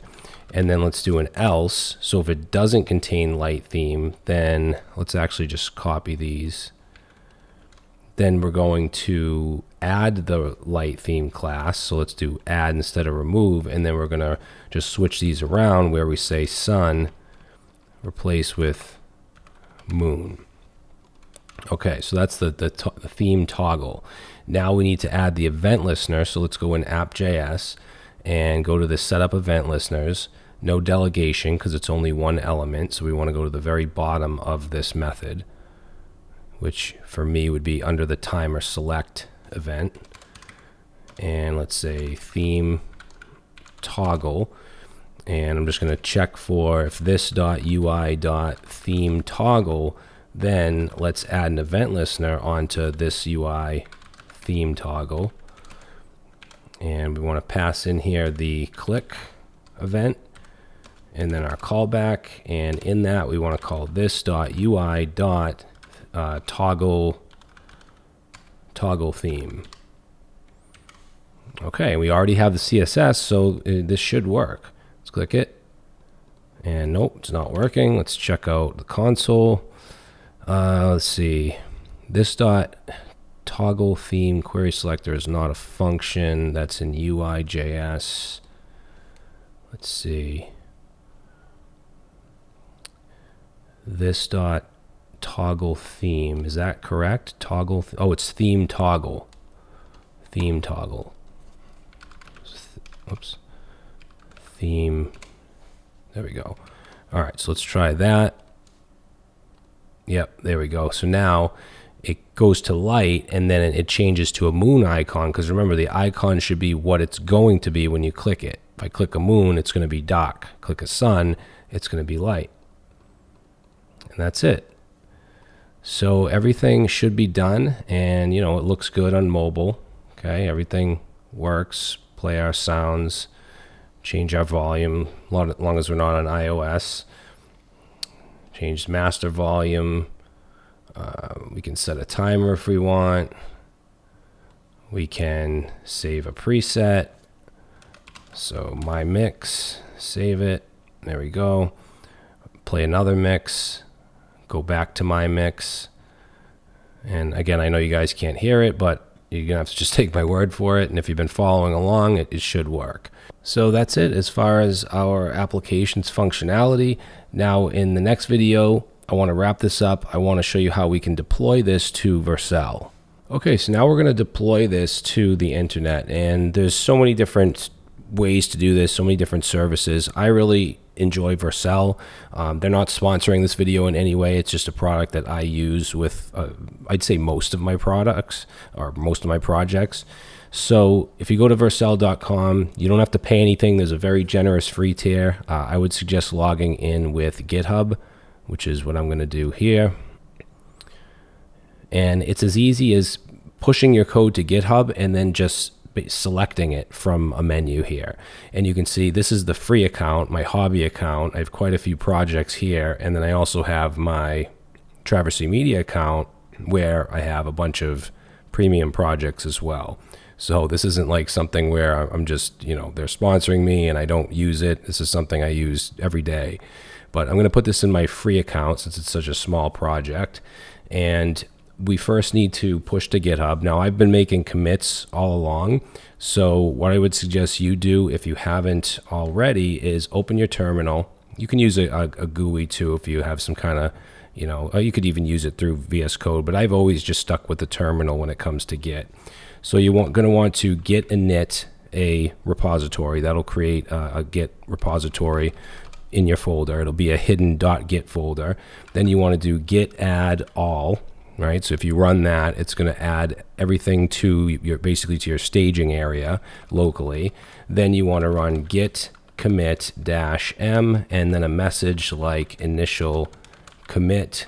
So if you run that, it'll then commit it to your local repository. All right. Then if you want to push to GitHub, then you're going to want to create a new repository. So let's go to GitHub, and I'm going to go over here and say new repository, and I'll call this ambient-sound-mixer, and I'll just say sound mixer for the description. And then let's say vanilla JS sound mixer. And for visibility, I'm going to choose private for now, but I'll change it to public later, and I'll have the link in the description. So let's click create. All right, now we've already gone through this stuff here. So now you just want to grab this, which is the git remote command, and you want to run that in your terminal. And then you want to run your first push, which actually I need to do this anyway. So let's grab this and let's go back. Put that in there. And by the way, everything, I'm all up to date. Everything I just showed you, like the git add, git commit, I've already done. So everything is up to date. So I'm going to run that. That will add that as my remote repository. And now we want to run this command. So let's come back over here. Let's say git. We want to say git push -u origin main. And I don't have, on this particular machine, I don't have SSH set up, so I need to log in here. And now it's going to upload. Okay, and then once that's done, you should be able to come back to your repo and refresh, and you'll see it. Okay, and all this right here just comes from the README file that I have in there. So now that we have that done, we can go to Vercel and just click Add New Project, and it should automatically show right here. It's the top one, Ambient Sound Mixer, and I can just click Import. And then we don't have any environment variables or any build settings or anything, so just simply click Deploy, and this should take under a minute, really, because it's very simple. And you can see the logs as it builds.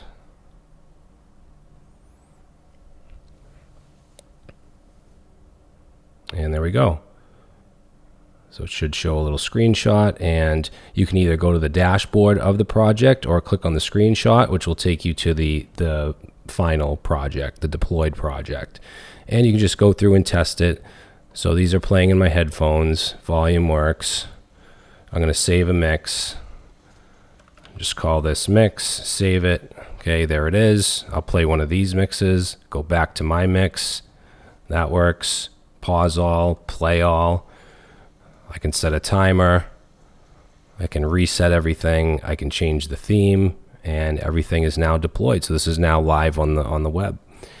All right. So again, I hope you guys enjoyed this project. I know that some of you that are experienced might be saying, why would I use vanilla JavaScript for this? It'd be so much easier in React or Vue, which may be true, but at the same time, it's important to know this stuff. It's important to know, even in JavaScript, it's important to know classes and object-oriented programming and encapsulation and single responsibility. And I think that this project taught us a lot of that. So hopefully you enjoyed it, and I will see you next time.